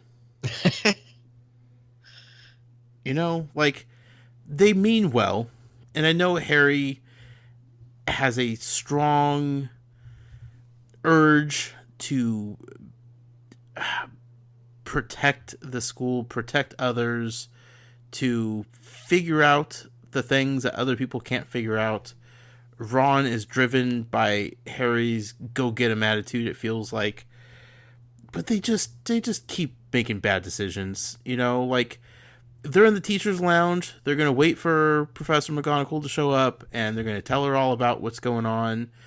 And then she makes an announcement about all the kids have to go back to the dorms, and all the teachers have to meet in the room that Harry and Ron are at for an emergency meeting. Obviously, something else has gone on. And instead of like sticking around and being like, "Hey, we have something to tell you guys. We figured it out," they're just like, "No, let's hide and just listen in." You know. You do have to keep in mind, though, these are 12-year-old boys. I know, but at this point, they just know that bad things await when they make bad decisions. Yes, I mean, especially when they figured out this much and they've already gone into the teacher's lounge just to talk to the teachers. Yeah. Why not? Yeah. Go through with it. About it. I mean, is it because all the other professors are showing up and not just McGonagall? Like, I feel like she trusts them and they know that she trusts them to a certain extent. Yeah. You know, and they do have legit information, how they obtained it. Like, we don't need to talk about all that, but they can explain that after the day is saved. But for now, they have some important stuff to tell, and they're just like, no, we're going to hide out, see what's going on first, and then maybe we'll talk about it. And I just feel like 12-year-old boys are stupid, Matt. I don't remember being that stupid when I was 12, but I'm sure I was, because... Well, yeah, when you were 12, you didn't think you were that stupid. You thought you were the coolest thing on the face of the planet. Sure, yeah. I mean, I definitely wasn't reading Harry Potter at the time, so who's to say how cool I actually was, Matt, but... Actually, I don't even think Harry Potter was around then. No, I don't think so. Yeah, a little before my time. But, yeah, they just make bad decisions. They're just bad decision makers. It adds to the story, but I just get frustrated that they're so naive. It was nice to see Snape show a little compassion. Yeah. I mean, all he's doing is gripping tightly to the back of a chair and was asking who the student was, but like I feel like we haven't really seen that side of him as much as I'd like. Sure. It's in there, but he's also a Slytherin, so I don't really trust him as far as I can throw him. Yeah, but it's he has this dislike and this hatred for some of the students, but at the same time, he doesn't actually want to see them get killed. Right. I think you probably have people in your life like that like you can't stand to be around them all the time, but you don't want them dead. I just feel like if he doesn't like kids, I question why he's a professor. You know, and I don't always get the sense that he really likes the kids other than the Slytherin house. Well, you see, yeah, that's the thing. He does enjoy the Slytherins, and he's very good at his job. But I mean, I definitely have had the teachers that I would question that too. Like they don't seem to deal well with kids, but they're a teacher. That's what they know how to do. They've been doing it forever, and so they're going to keep doing it until they retire, probably. Right. Anyway, it was a nice side of Snape. I appreciated seeing it. Sure. But then the bombshell, Matt. Yep. Wasn't ready for this at all. I didn't figure you would be. So, there's apparently another child taken? Well, yeah, I mean, everyone up to this point has just been petrified. Sure. And they've recovered the bodies. Yeah. Now someone has been taken. With a threat. Yep. Of the body not being found until it's a skeleton. Her skeleton will lie in the chamber forever. So, in my head, I'm thinking, okay, who is this? It's probably not Hermione. I feel like she's probably safe. Madame Pomfrey got that place on lockdown, right? Yep. So I'm thinking, what other girls do we know about in Hogwarts? Do we know it's a student? Could it be a teacher? All the teachers are there, so that'd be too obvious. So I'm thinking students. We know that there's one Ravenclaw. She's petrified. She's safe. I'm sure like there's petrified is safe now.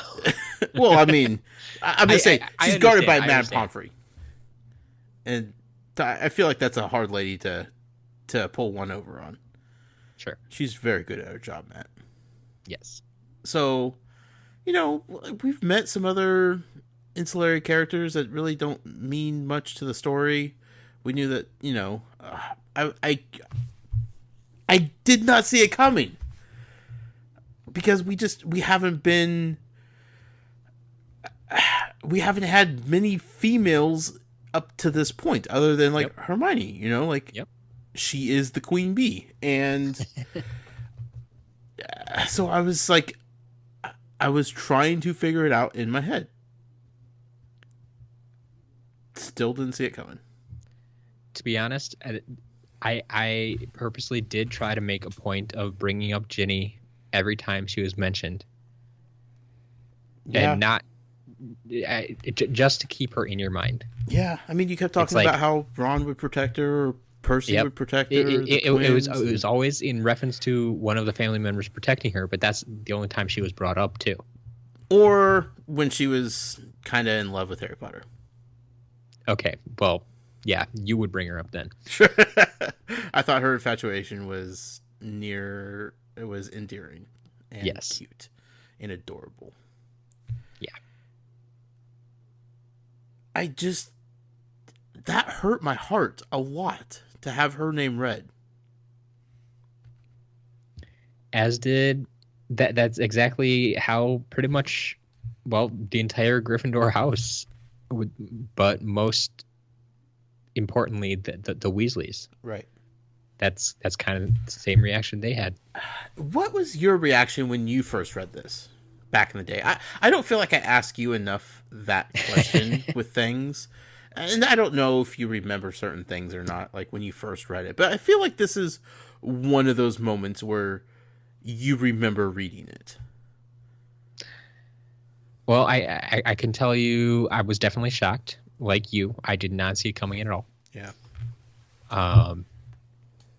Because my first time through, before reading any other books, like Ginny is mentioned so little, and so you don't really pay attention to her. Sure. She's just Me's little first year, and we're in the second year now. We don't deal with that.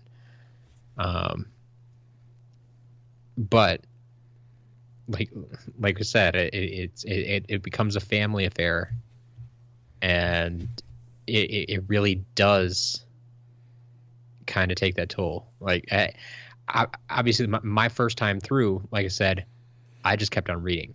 Yeah. There are only 2 chapters left. I got to finish this out in a hurry. Right. But it's like, yeah, I definitely can tell you I did not see it coming. I just as shocked as you are right now. Yeah. I mean, just little Ginny, like, I don't want her taken. I don't want her to die. Like, that's a horrible thing. And I could not handle that moment. It was tough because it's not a character, like you said, that we've been super attached to, but she's still been around enough, and she means so much to one of our favorite characters. Exactly. Like, we didn't necessarily get attached to her, but we are attached to her family. Right. Yeah. But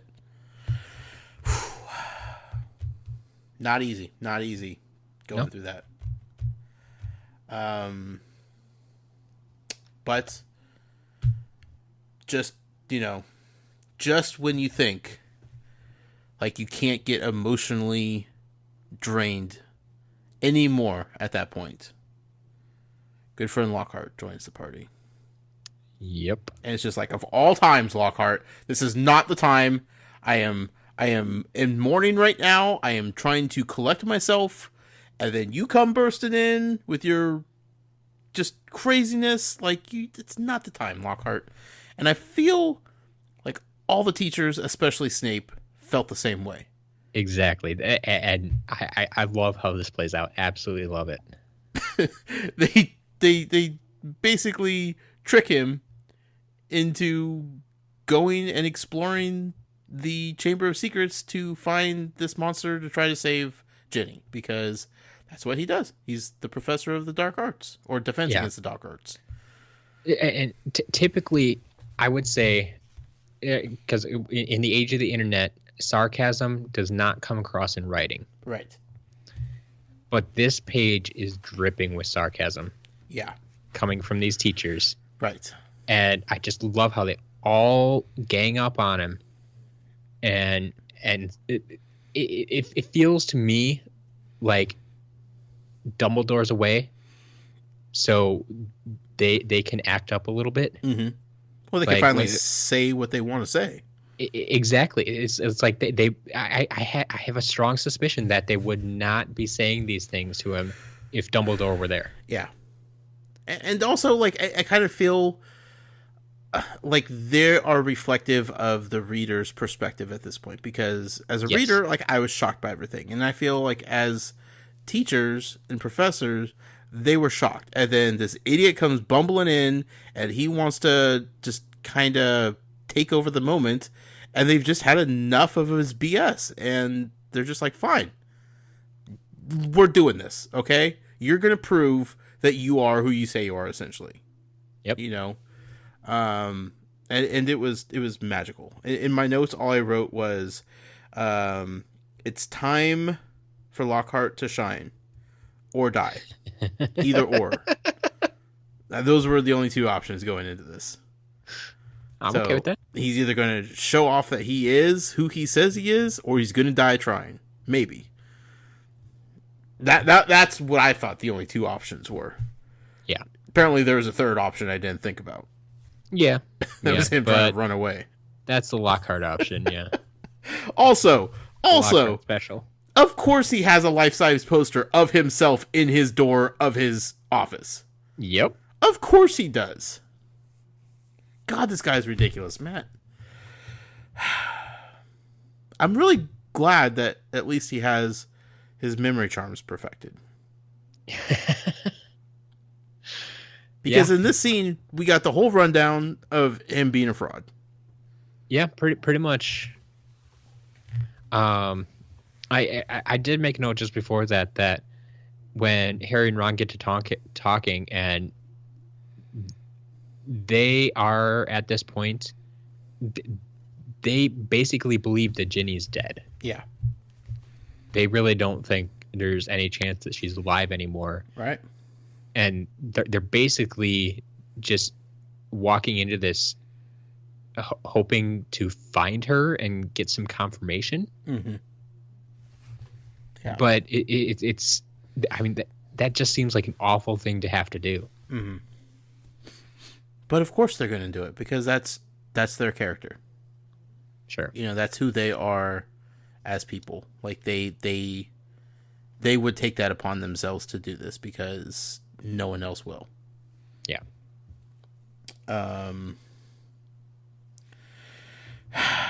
I like the whole wizard dueling, mini duel in the office.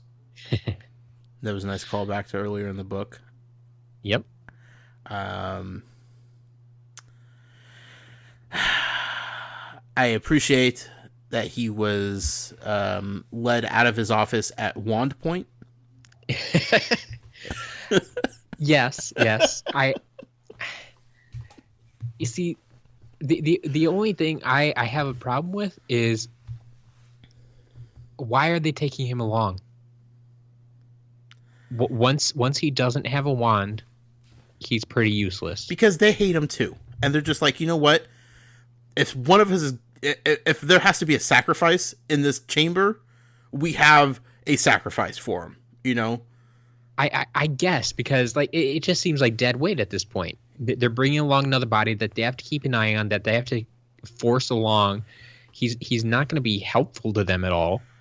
But here's the thing. I think they are also kind of where I'm at, where they know he's a fraud. They know he's a moron. They absolutely despise him with every breath that they have. but they also hope that there's something to him, that there's some reason for him to be at this school that possibly might actually turn into something useful. Sure.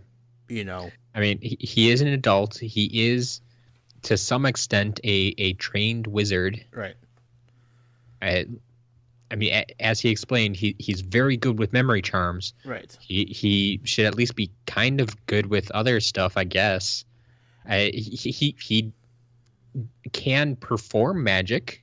Yeah. It doesn't always turn out the way he wants it to. Like when he tried to fix Harry's arm, Right. it like he performed magic. Sure. Definitely. But I mean, who else are they going to take? Like, they're not going to take Snape. well, that's the thing. I don't think they necessarily need to take anybody. I think they're better off on their own. Yeah, I mean, they probably are. But I wonder if they just felt the same way as the other professors, and they're just like, we're sick of your crap. Like, you need to do this, or die trying. Put up or shut up. Yeah. Who knows? Who knows?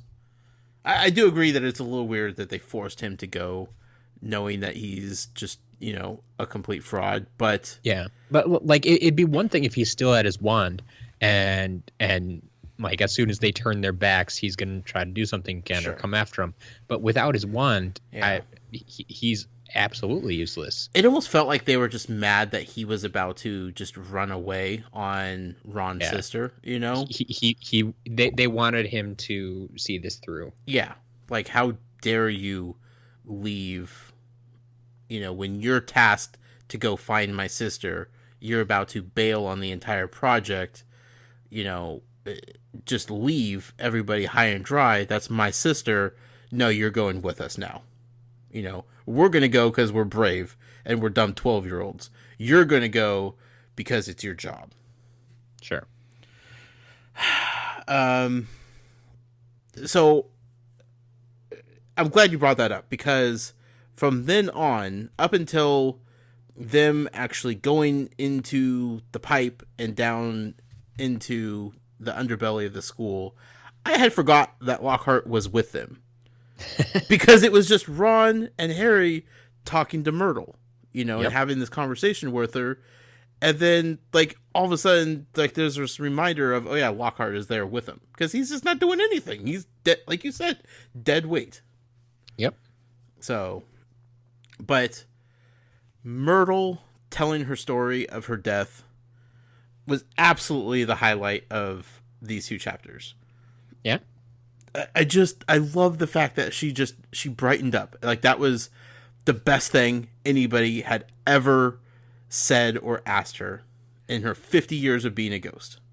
Yeah, to me, this was kind of the same moment we had earlier when Hermione raised her hand in Professor Bin's class. Yeah. It's like he looked as though as though he had never seen a student before, right, or something like that. Yeah. It's like, well, nobody's ever asked me that. Right. Like, Nearly Headless Nick, like, he'll tell a story about how he, got bludgeoned to death, several dozen times with a dull axe and yes, couldn't lose his head. But, like, it never once dawned on the kids they were dealing with Myrtle an awful lot. Like, they were annoyed by her. They hated the fact that she was just always in there. They appreciated the fact that the bathroom was closed because they could be like their secret clubhouse. But, like, they were just annoyed by her. They never, ever once was just, like, trying to strike up a conversation. Be like, hey, Myrtle, how'd you die? Like, well, yeah, what's your deal? She was known as Moaning Myrtle. Yeah. They had this preconceived notion before they had ever met her. Mm-hmm. At least Hermione had heard about her, and they went into it knowing this. Oh, this is Moaning Myrtle, and all she does is complain. Right. Would you want to ask that person questions? I don't think I would. I try to keep the conversation to a bare minimum. But, I mean, if she's just in there crying all the time and, like, complaining about people throwing books at her and all kinds of crazy stuff, like, I don't know. maybe it's just me, but I'd be like, what's your deal? What's going on here? Let's talk. Let's hash this out. Let's see if we can resolve something, and that's all that she needed. That's all she wanted. She just wanted to tell somebody about how she saw a poof of light and then she's floating away. She doesn't know what happened, but she was so excited and so happy to tell her death story. Yep. It was hilarious. So then they jump in the pipe and they go down, possibly under the lake. That's interesting. Yeah, they said it was a long way down. It felt like there were miles under the school. A really long slide, I guess. Yeah. Fascinating. And of course Lockhart just can't just go with the flow, can he? No. He needs to cause trouble. He tries to destroy everything, essentially. Well, I mean, he doesn't want to. If there is a monster down here, he doesn't want to deal with it because he has, especially in front of Harry and Ron, introduced himself as a fraud. Yeah. And so they know he doesn't have to put on that front anymore. It's like, oh yes, I could handle this monster. It's like, no, I don't want to deal with this thing. Right. So he wants to get out of there. And his story that he made up about what he was going to say once he got out of, they found her dead body and the boys were just completely devastated by it. And, they got trapped down there and he got out with his life and he's so horrible, Matt. I hate him so much. Yep. It kind of makes me wonder what's in his books now. what those stories sound like. Well, I'm sure they're great stories because he stole them from what seems to be really great people. Yeah. Who don't remember that they were their stories. Yeah. Anymore. There's a whole gaggle of people out in the world that have completely lost memories of their greatest stories because of this idiot. Yep. And I know fame and fortune is tough. I know it's a tough life. It's not all book signings and autograph sessions, Matt. Unless you're Lockhart. So, explosions. Lockhart can't use Ron's wand because it's broken. Shocking. Saw that coming a mile away. 50 shot. I'm telling you. Caused a big old explosion, kind of a landslide, I guess. Rock. I was trying to picture if it was like rocks falling from. There seemed to be like a wall built of rocks, right? Yeah, you get the idea they're down in some kind of underground cave or something, because they, like you said, they're way down underneath the school, so you got to figure like underneath the foundation even, and so you just have earth. And he said maybe under the lake because it was damp or something. Like so, I'm picturing this dark, wet, damp cave. Sure. Either way, Lockhart and Ron are stuck on one side. Harry's stuck on the other.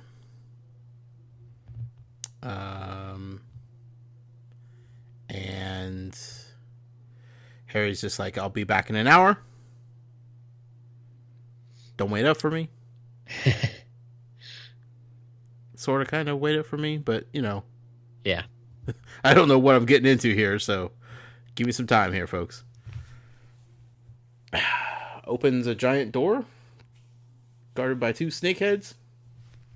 Using his parcel tongue, he just told it to open, and it opened, and he walked in.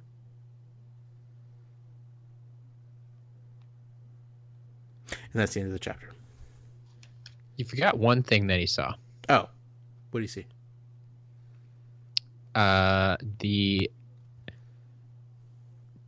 The light slid over a gigantic snakeskin. Oh, right. Yeah. That was like vivid, 20 feet poisonous green, lying curled and empty across the tunnel floor. The creature that had shed it must have been 20 feet long, at least. It's a big snake. Yeah. And that's really the thing that makes me wonder. Like, they said it was crawling through the pipes. Yeah, how big are these pipes in this school? How big are these pipes? Like, I don't think this is your average plumbing system. I don't think so. Can't be if this thing's fitting through it. Yeah. But it is magical, so who knows? And it is a castle, so maybe they built things differently back then. But yeah, it makes you wonder a little bit. Yeah. But yeah, then Harry walks into the chamber, if you will. Mm-hmm. And we'll have to wait till next week. Don't do this to me, Matt. Question. Yes.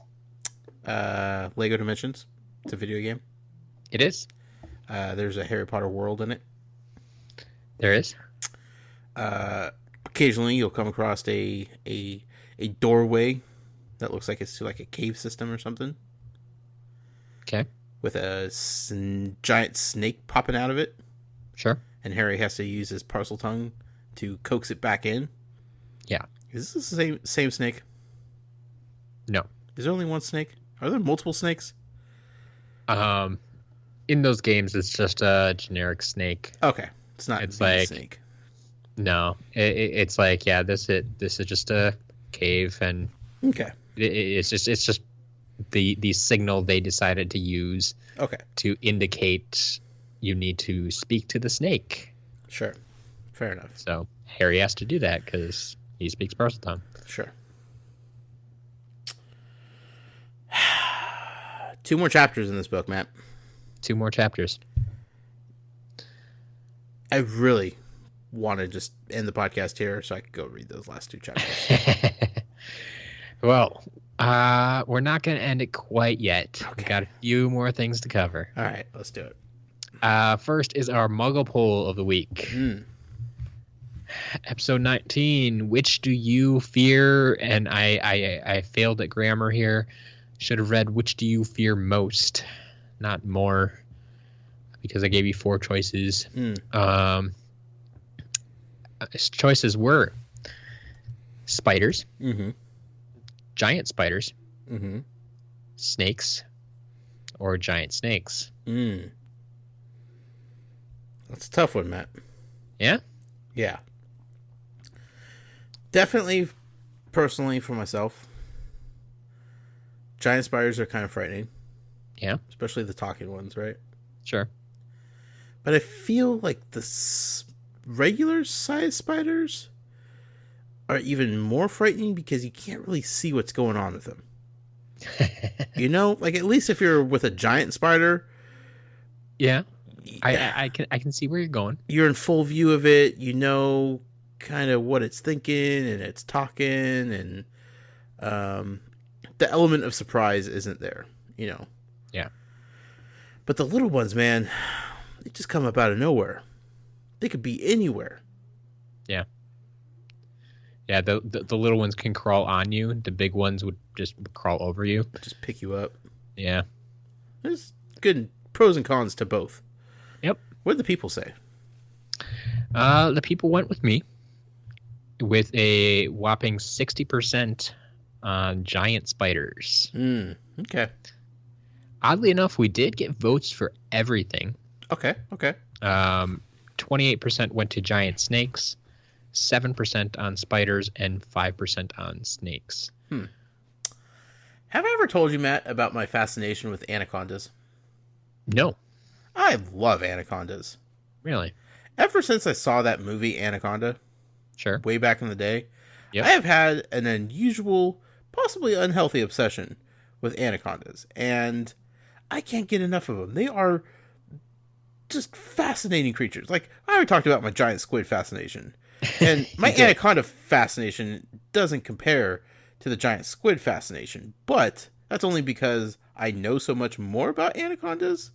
Okay. Because they've been researched, they've been caught, they've been studied. You know, they're what more known in the science community. But fascinating snakes. And there's one at our local zoo, and I can never really tell how big it is because it's always curled up in the water. Yeah. But just the fact that there's an anaconda at our zoo in the water is just awesome. And they always have a sign that they do the anaconda feedings on Tuesday afternoons. Do you know how many times I've been tempted to take off work on a Tuesday afternoon just so I could go watch an anaconda feeding? Yeah. Oh, it's so tempting. I don't know what they feed. Very interesting. Yeah, I mean, generally when I think snakes, I think mice, but anacondas, I would think they probably want something a little more than that. Sure. And then there's like this special on TV a couple of years ago. I think it was like the Discovery Channel or something, where a guy was attempting to be eaten alive by an anaconda. Do you remember hearing about that? No. Like he had a full body armor suit to protect his bones from being crushed, because the anacondas wrap themselves around their prey before they swallow.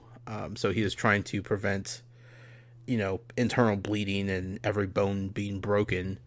But like they had a giant anaconda. He was trying to find one in the wild, and that didn't work out so well.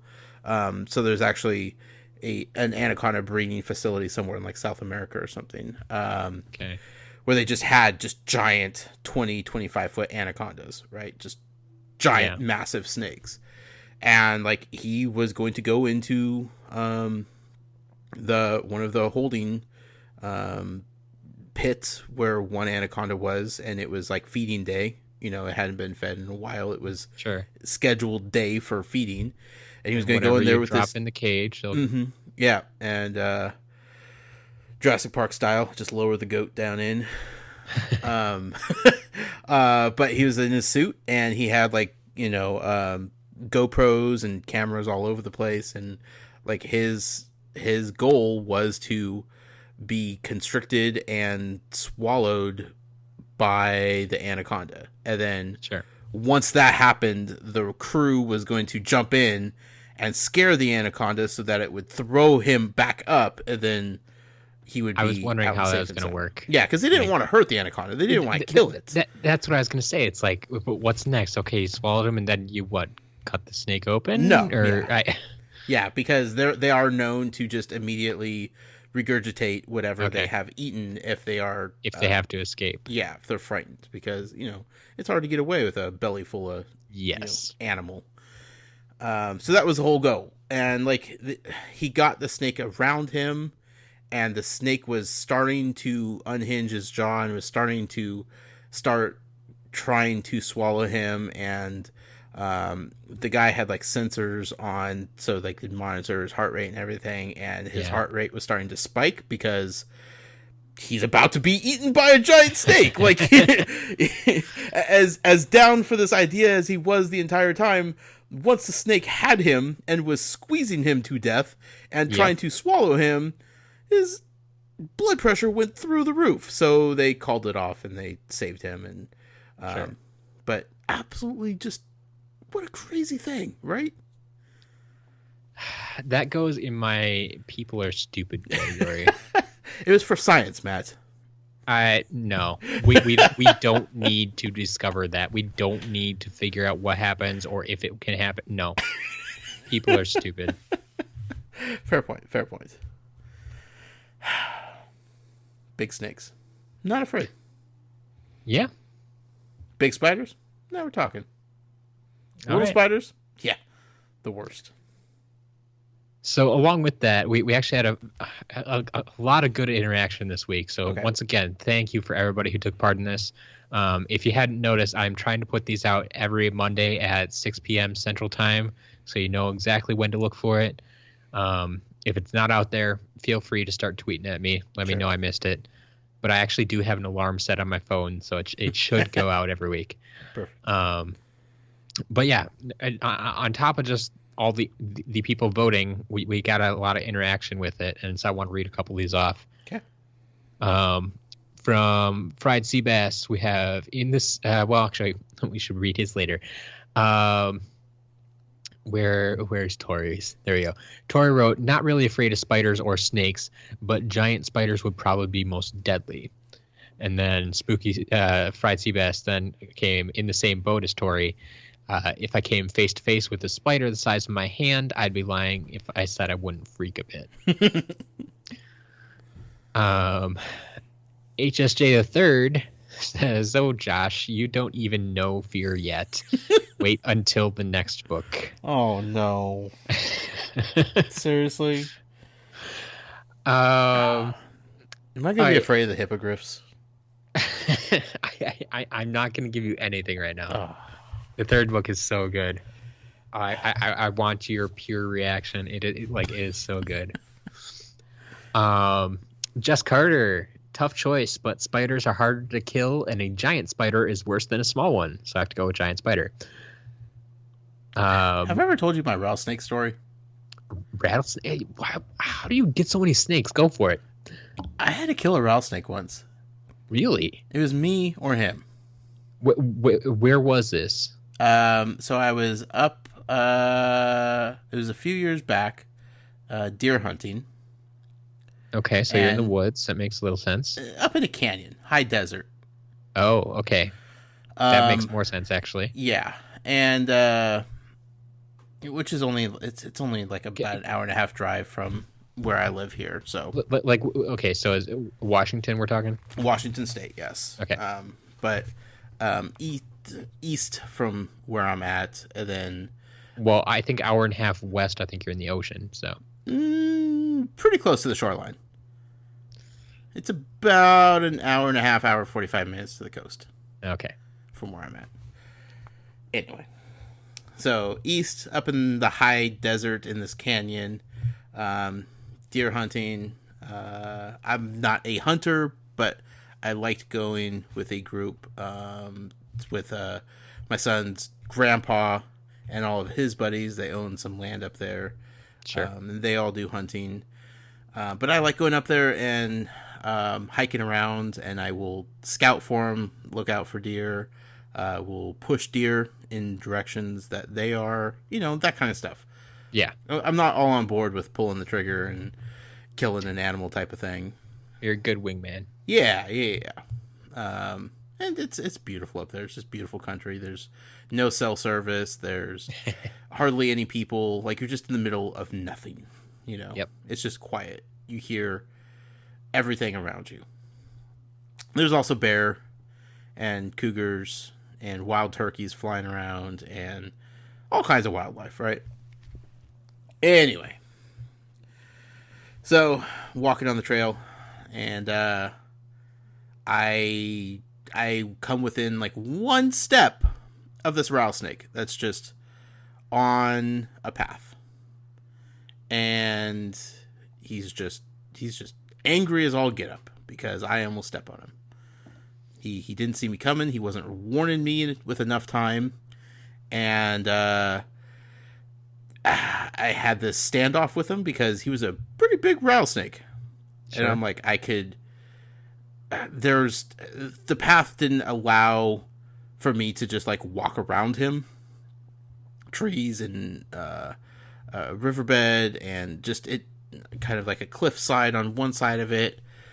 So it's like I could either go back or I can move ahead. I'd like to move ahead, but there's this giant rattlesnake that's not moving. And so I kind of circled back a little bit, and I got some rocks and was trying to like throw the rocks at him to get him to, hey, take off, buddy. Let's just move along. This game of chicken can end, and both of us could go about our days. He wasn't having any of that. He started to come at me. Oh. When I started to throw the rocks at him. Instead of going away from me, he's just like, all right, let's do this. So we had to do this, and it didn't end well for him because, as you can see, I'm sitting here talking to you, Matt, and the rattlesnake is not. Had to bludgeon him with a rock and then cut off his head with a knife. I was not happy about it, but I had to do what I had to do because it's a very dangerous animal, and it was not messing around. It felt like it was big enough to where it could take me. Now, if only you knew how to speak Parseltongue. Right? We could have avoided all of that. Yep. Instead, I had to skin him and eat some rattlesnake meat that night. Did you? Yeah. I cooked it up How on the was fire. it? How was it? Chewy, tough. Okay. Because I mean it's Okay. just all muscle. Yeah. Yeah, but it had some Like salt and pepper. Nothing fantastic. I mean, nothing to write home about. I'm not ordering rattlesnake on a regular basis, but I could say that I didn't just leave a dead animal there. I made use of it. So Sure. yeah. Cool. Let's see. We got a couple more. Malik says, if it was part of the story, I would. Okay. If it was part of the story, I would say Lockhart. He hurts more than helps. It's true. That's who he fears the most. Yeah, can't argue with that. I fear stupid also. Cody Ellis says something about the hair on the legs of a giant spider just freaks me out. Horrible visual. And our good friend Tari Alex, who we'll hear more from in a minute, of course. A giant spider has only one way to kill you. A basilisk has multiple. I like the write-in answers. Yeah. I like them as well. Yeah. That's why I had to share them. But yeah, speaking of write-ins, we have some more emails to get back to. All right. Tales from Godric's Hollow at gmail.com. You got it. So we got an email from Brent. We've heard from him a couple times before, I think. Okay. It says, hey guys, just got done listening to the latest episode and I had a couple of thoughts I had to share. Some of them correcting some things you said, because I'm like that. Sure. But it was bugging me so much that I had to clarify some things. I deserve it. I feel Josh's pain every week. I'm reading along with you guys, which is the best way to enjoy this podcast. Being a big fan of the series, I have read, listened to, and watched multiple times each of the books and movies. So I know it's coming. I know the secrets, and I cannot handle doing just 2 chapters a week. It's such an act of discipline to just not skip ahead. So I feel like Josh, and I could start a support group for that. I appreciate it. Then the things he would like to clarify. And this first point, I know it's one I thought about after the episode when I mentioned it, but we'll read it out for you here. You guys said that this takes place in the late 90s. That's not exactly correct. Harry was born on July 31st, 1980, which would make his first year the 91-92 school year. Therefore, this year would be the 92-93 school year. Considering we're just past Christmas, we know that at this point in the book, we are in the late winter / early spring of 1993. Making 50 years earlier, 1943. Of course, it's okay to assume when they said 50 years ago, that could either be exactly 50 years or a rounded number. So when the events of Tom Riddle's diary take place, it would be in the neighborhood of 1940 to 45. I like that. Good to know. Yeah. And yes, for the record, that is all accurate as far as I know.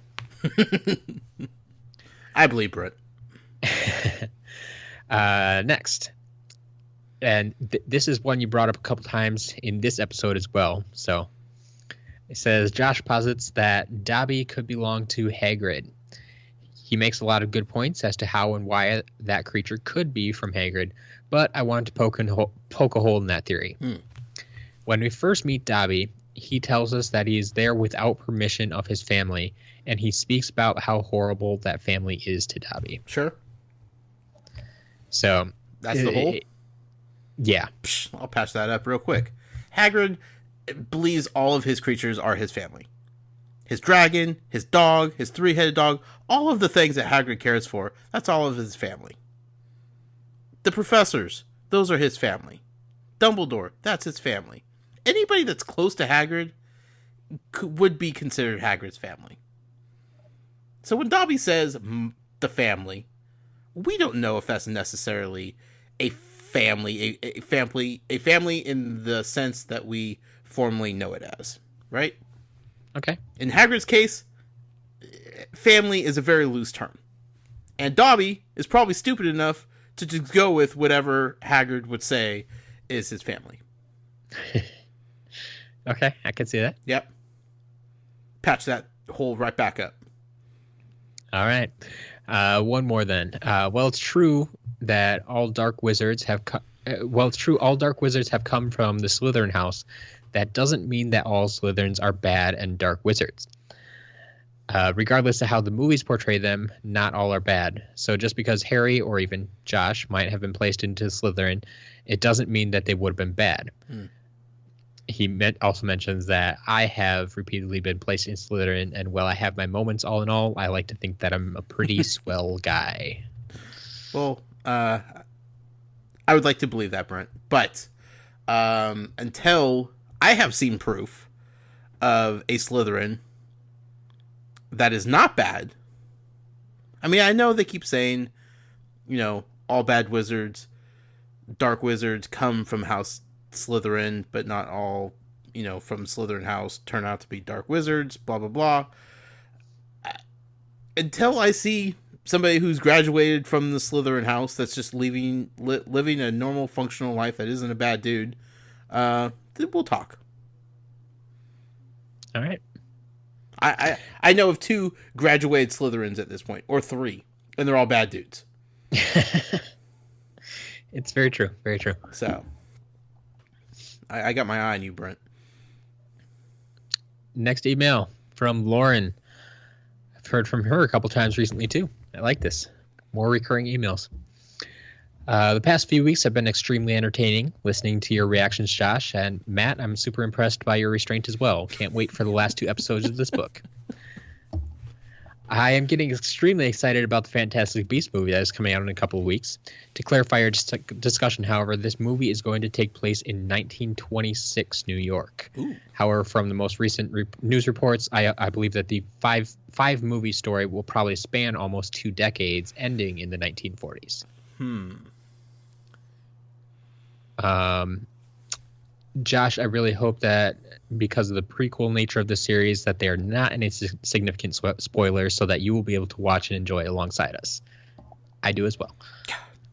If it, I am dreading, Matt, you coming back and just dropping that bombshell on me. Yeah. I think I really do think they're going to be okay, but I really just can't say at this point. Yeah. No one knows enough. On to the reading for this week. My 2 biggest fears ever are found in this book: spiders and snakes. I thought she was going to say Lockhart. Not only are they present here, but they are gigantic. Yeah. Both of these creatures are terrifying to me, and I give props to both Harry and Ron for adventuring into the forest and the chamber in spite of the dangers with these creatures. Not sure I could have done that. I probably would have been worse than Ron in the forest. Yeah. One of the saddest parts of this book to me is when Ginny is taken into the chamber and the reaction from all her brothers in the common room. Even though we have not seen her brothers hang out with Ginny much throughout the book, they react to this news exactly as you would expect brothers to react. It shows how much the Weasley family genuinely loves each other so much. Even Fred and George are out of laughs. Percy shuts himself up in his room, and Ron doesn't even speak. They are simply distraught at losing their sister. This is one of my favorite parts of the entire series because of their reaction. Favorite? It's heartbreaking. Anyway, I also want to thank both of you again for putting this podcast on. I now have 2 students listening to it and loving every minute of the first book's episodes. Can't wait for the next few episodes and Josh's reactions. Hi, students of Lauren. Hey, pretty soon we'll have a whole class. That'll be awesome. That'll be the day. She's just going to stop teaching and start playing our podcast for the... I like it. That's a lot of pressure. We're influencing the youth of America here, Matt. Hey, we're influencing with Harry Potter. Can't go wrong. It's true. Well, that's true. All right. Back to Harry. I read the first part of his email at the beginning of the episode. We'll finish it up now. My one criticism is it felt like a cop-out to have Hermione holding the piece of paper that laid out everything for Harry and Ron about the creature in the Chamber of Secrets. I would have liked to see the 2 of them pieced together without relying on Hermione to bail them out once again. But I was glad to see them decide to go to the teachers, Lockhart, really? With the info they found, instead of venturing out by themselves to face this thing on their own again. But now it's just Harry versus the Chamber, and the last 2 chapters wait, and I cannot wait to hear Josh's reactions to the end. Oh God, I'm so nervous. I can't even explain to you how nervous I am. I just love he signed it forever following the spiders, Harry. It's a bad idea, Harry. It's a bad idea. Don't listen to Hagrid. Hagrid is not capable of giving legit advice when it comes to following things. Or eggs. Don't ask his advice on eggs. Yes. Pokemon Go destroys Hagrid. Yes. Do not give Hagrid any eggs. Yeah. And then finally, we have our weekly email from the one and only Atari Alex. I was getting worried there, Matt. I told you, we just had a lot of emails this week.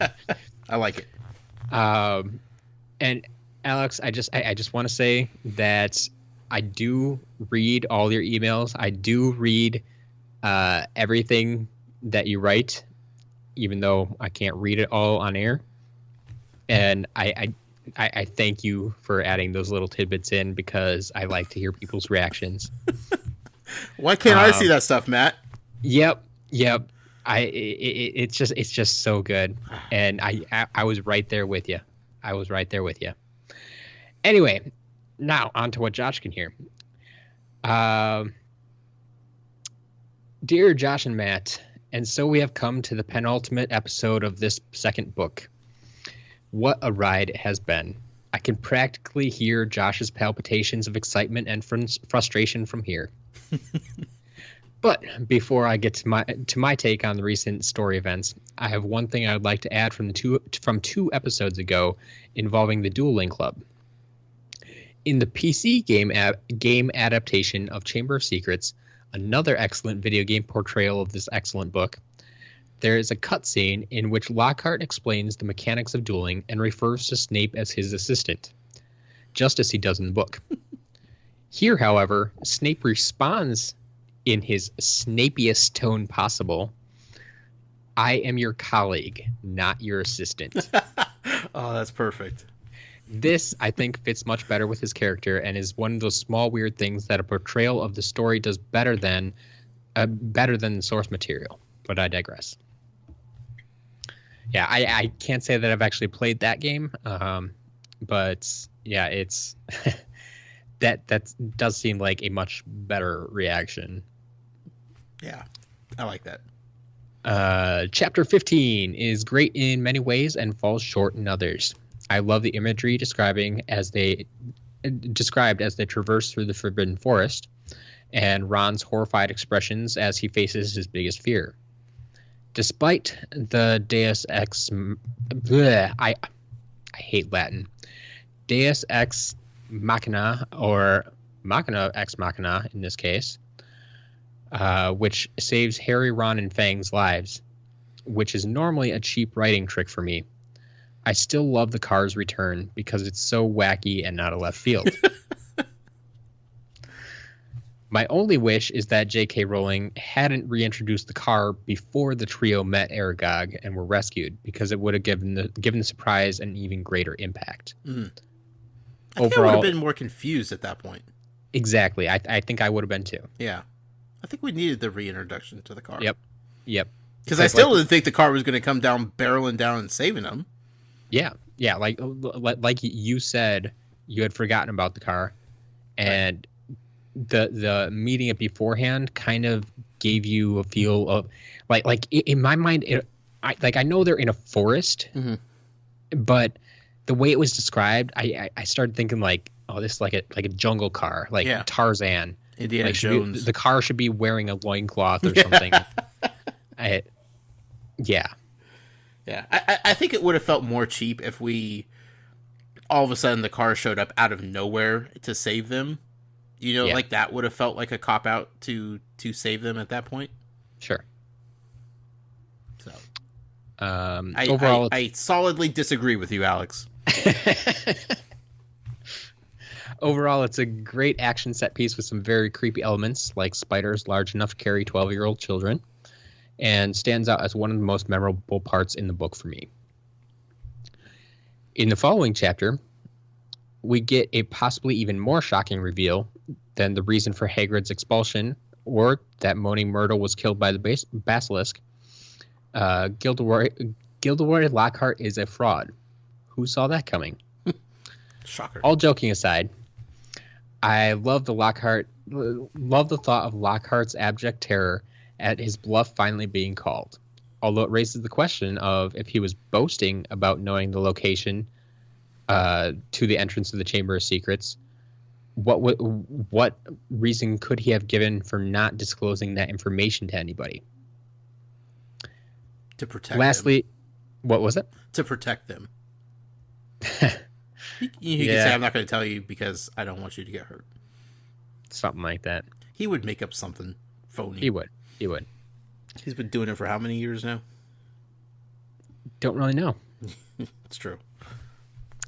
Lastly, I love the phrase, "The sink, in fact, sank." My sister and I still crack up at that line. That was really good. Yeah. There we have it. That's all our emails. Well, thank you, everybody that emailed. Absolutely. It was an absolute pleasure. Matt, that about wraps up the show, buddy. It does. One more. The finale. The finale of book 2. I'm ready. So ready. Like, I'm seriously thinking about going down and reading it, but we're going to record in a week, and if I read it now, I'll have a week to think about it, and my reactions are not going to be the same. Exactly. Yeah. My wife actually just asked me tonight if you always read right before the episode. Mm-hmm. And I'm like, well, usually, I mean, sometimes if you have time at lunch or something, you might read, but it's usually the day of, because I think you don't want to, like me, I've read it before. Right. I can just read it, take my notes, and be ready to go. Yep. But to get your genuine reactions, your spur of the moment, I just read this, I need to talk about this type reactions. You have to read it day of. Yeah. I think the latest I've read, or earliest, I guess, would be like Sunday evening, and then recorded Monday evening. Sure. And that seemed to work out okay, but like pushing it any further just seems disingenuous to what we're trying to do here. So yeah, it makes the most sense. And like if it wasn't for the fans out there that I know have been reading along with us and then reacting to it and writing in and the Muggle poll and all that other stuff that we do on a weekly basis, I mean, I would tell you, go read it right now. We'll come back and record again. Yeah. And like, we could get your honest reactions, but we'd be, getting rid of our audience right then and there. And I don't want to do that, because I love how much interaction we've been getting with them. I love hearing that people are reading along with us. Absolutely love everything about this. Yeah. So next week, it all goes down. It does. Matt, I ordered 2 Blu-rays. I got the Sorcerer's Stone, and I got the Chamber of Secrets.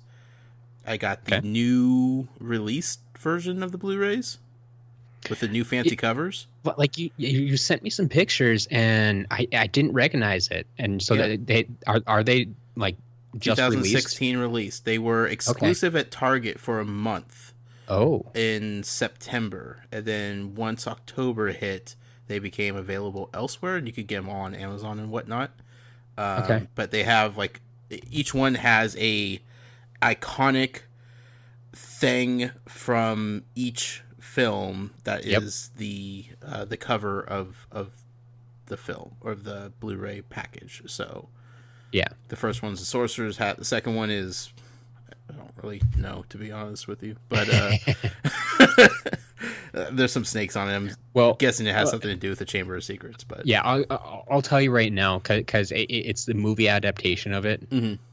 That what's on the cover of that one is the door that Harry just talked to and opened at the end of this chapter. Okay, that makes sense. That's the movie adaptation of that door. Okay, so that's what that is. But like, yeah, so all the other ones are they're just fantastic looking. I was just looking at them and I just fell in love with just the design of them.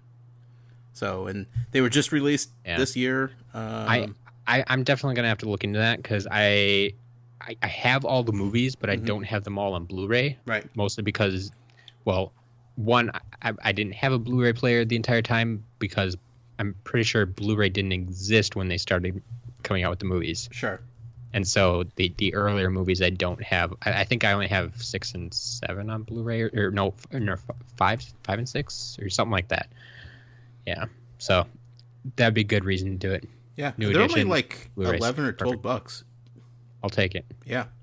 Well, I mean, when the movies are 10 plus years old. Yeah. But, new releases. Anyway, so I got those. I'm all ready to watch the movie. I also got Prisoner of Azkaban, the book 3. So I'm ready to jump into that in a few weeks. So just full steam ahead here, Matt. Let's do it. Yeah. But with that being said, we'll see all of you guys next week for chapters 17 and 18, the finale of Harry Potter and the Chamber of Secrets. Until then, you can follow me personally on Twitter at The Noise with the Y. Be sure to follow the show on Twitter at Tales from GH. There you'll find the Muggle poll. You'll find other little things we decide to tweet out and interact with you guys, and we love every bit of it. So please follow us over there on Twitter and have some fun. Matt, where can people find you at? You can find me personally on Twitter at As a Matter of Matt, or you can write me anything longer or shorter at talesfromgodricshollow@gmail.com. I have the lone access to that email. Josh does not see those. As you may have noticed from this episode, there are plenty of things that Josh did not get to read. So, yeah. Keep sending those emails in. I love reading them, even if it's just little comments, little questions, reactions, whatever the case may be. Absolutely. Keep them coming. And until next week, my friends, I'm going to go bury myself in a hole and wait it out because it could be a long 7 days. Extremely long 7 days. Matt, you're going to have to help me get through it somehow, some way. We'll figure something out. Maybe I'll just play some more Harry Potter and Lego Dimensions and call it good. There you go. Try to piece together what I'm missing. Maybe I'll find Dobby in Hagrid's hut and have my aha moment. Wouldn't that be something? It would. Until then, Muggle out. Mischief managed.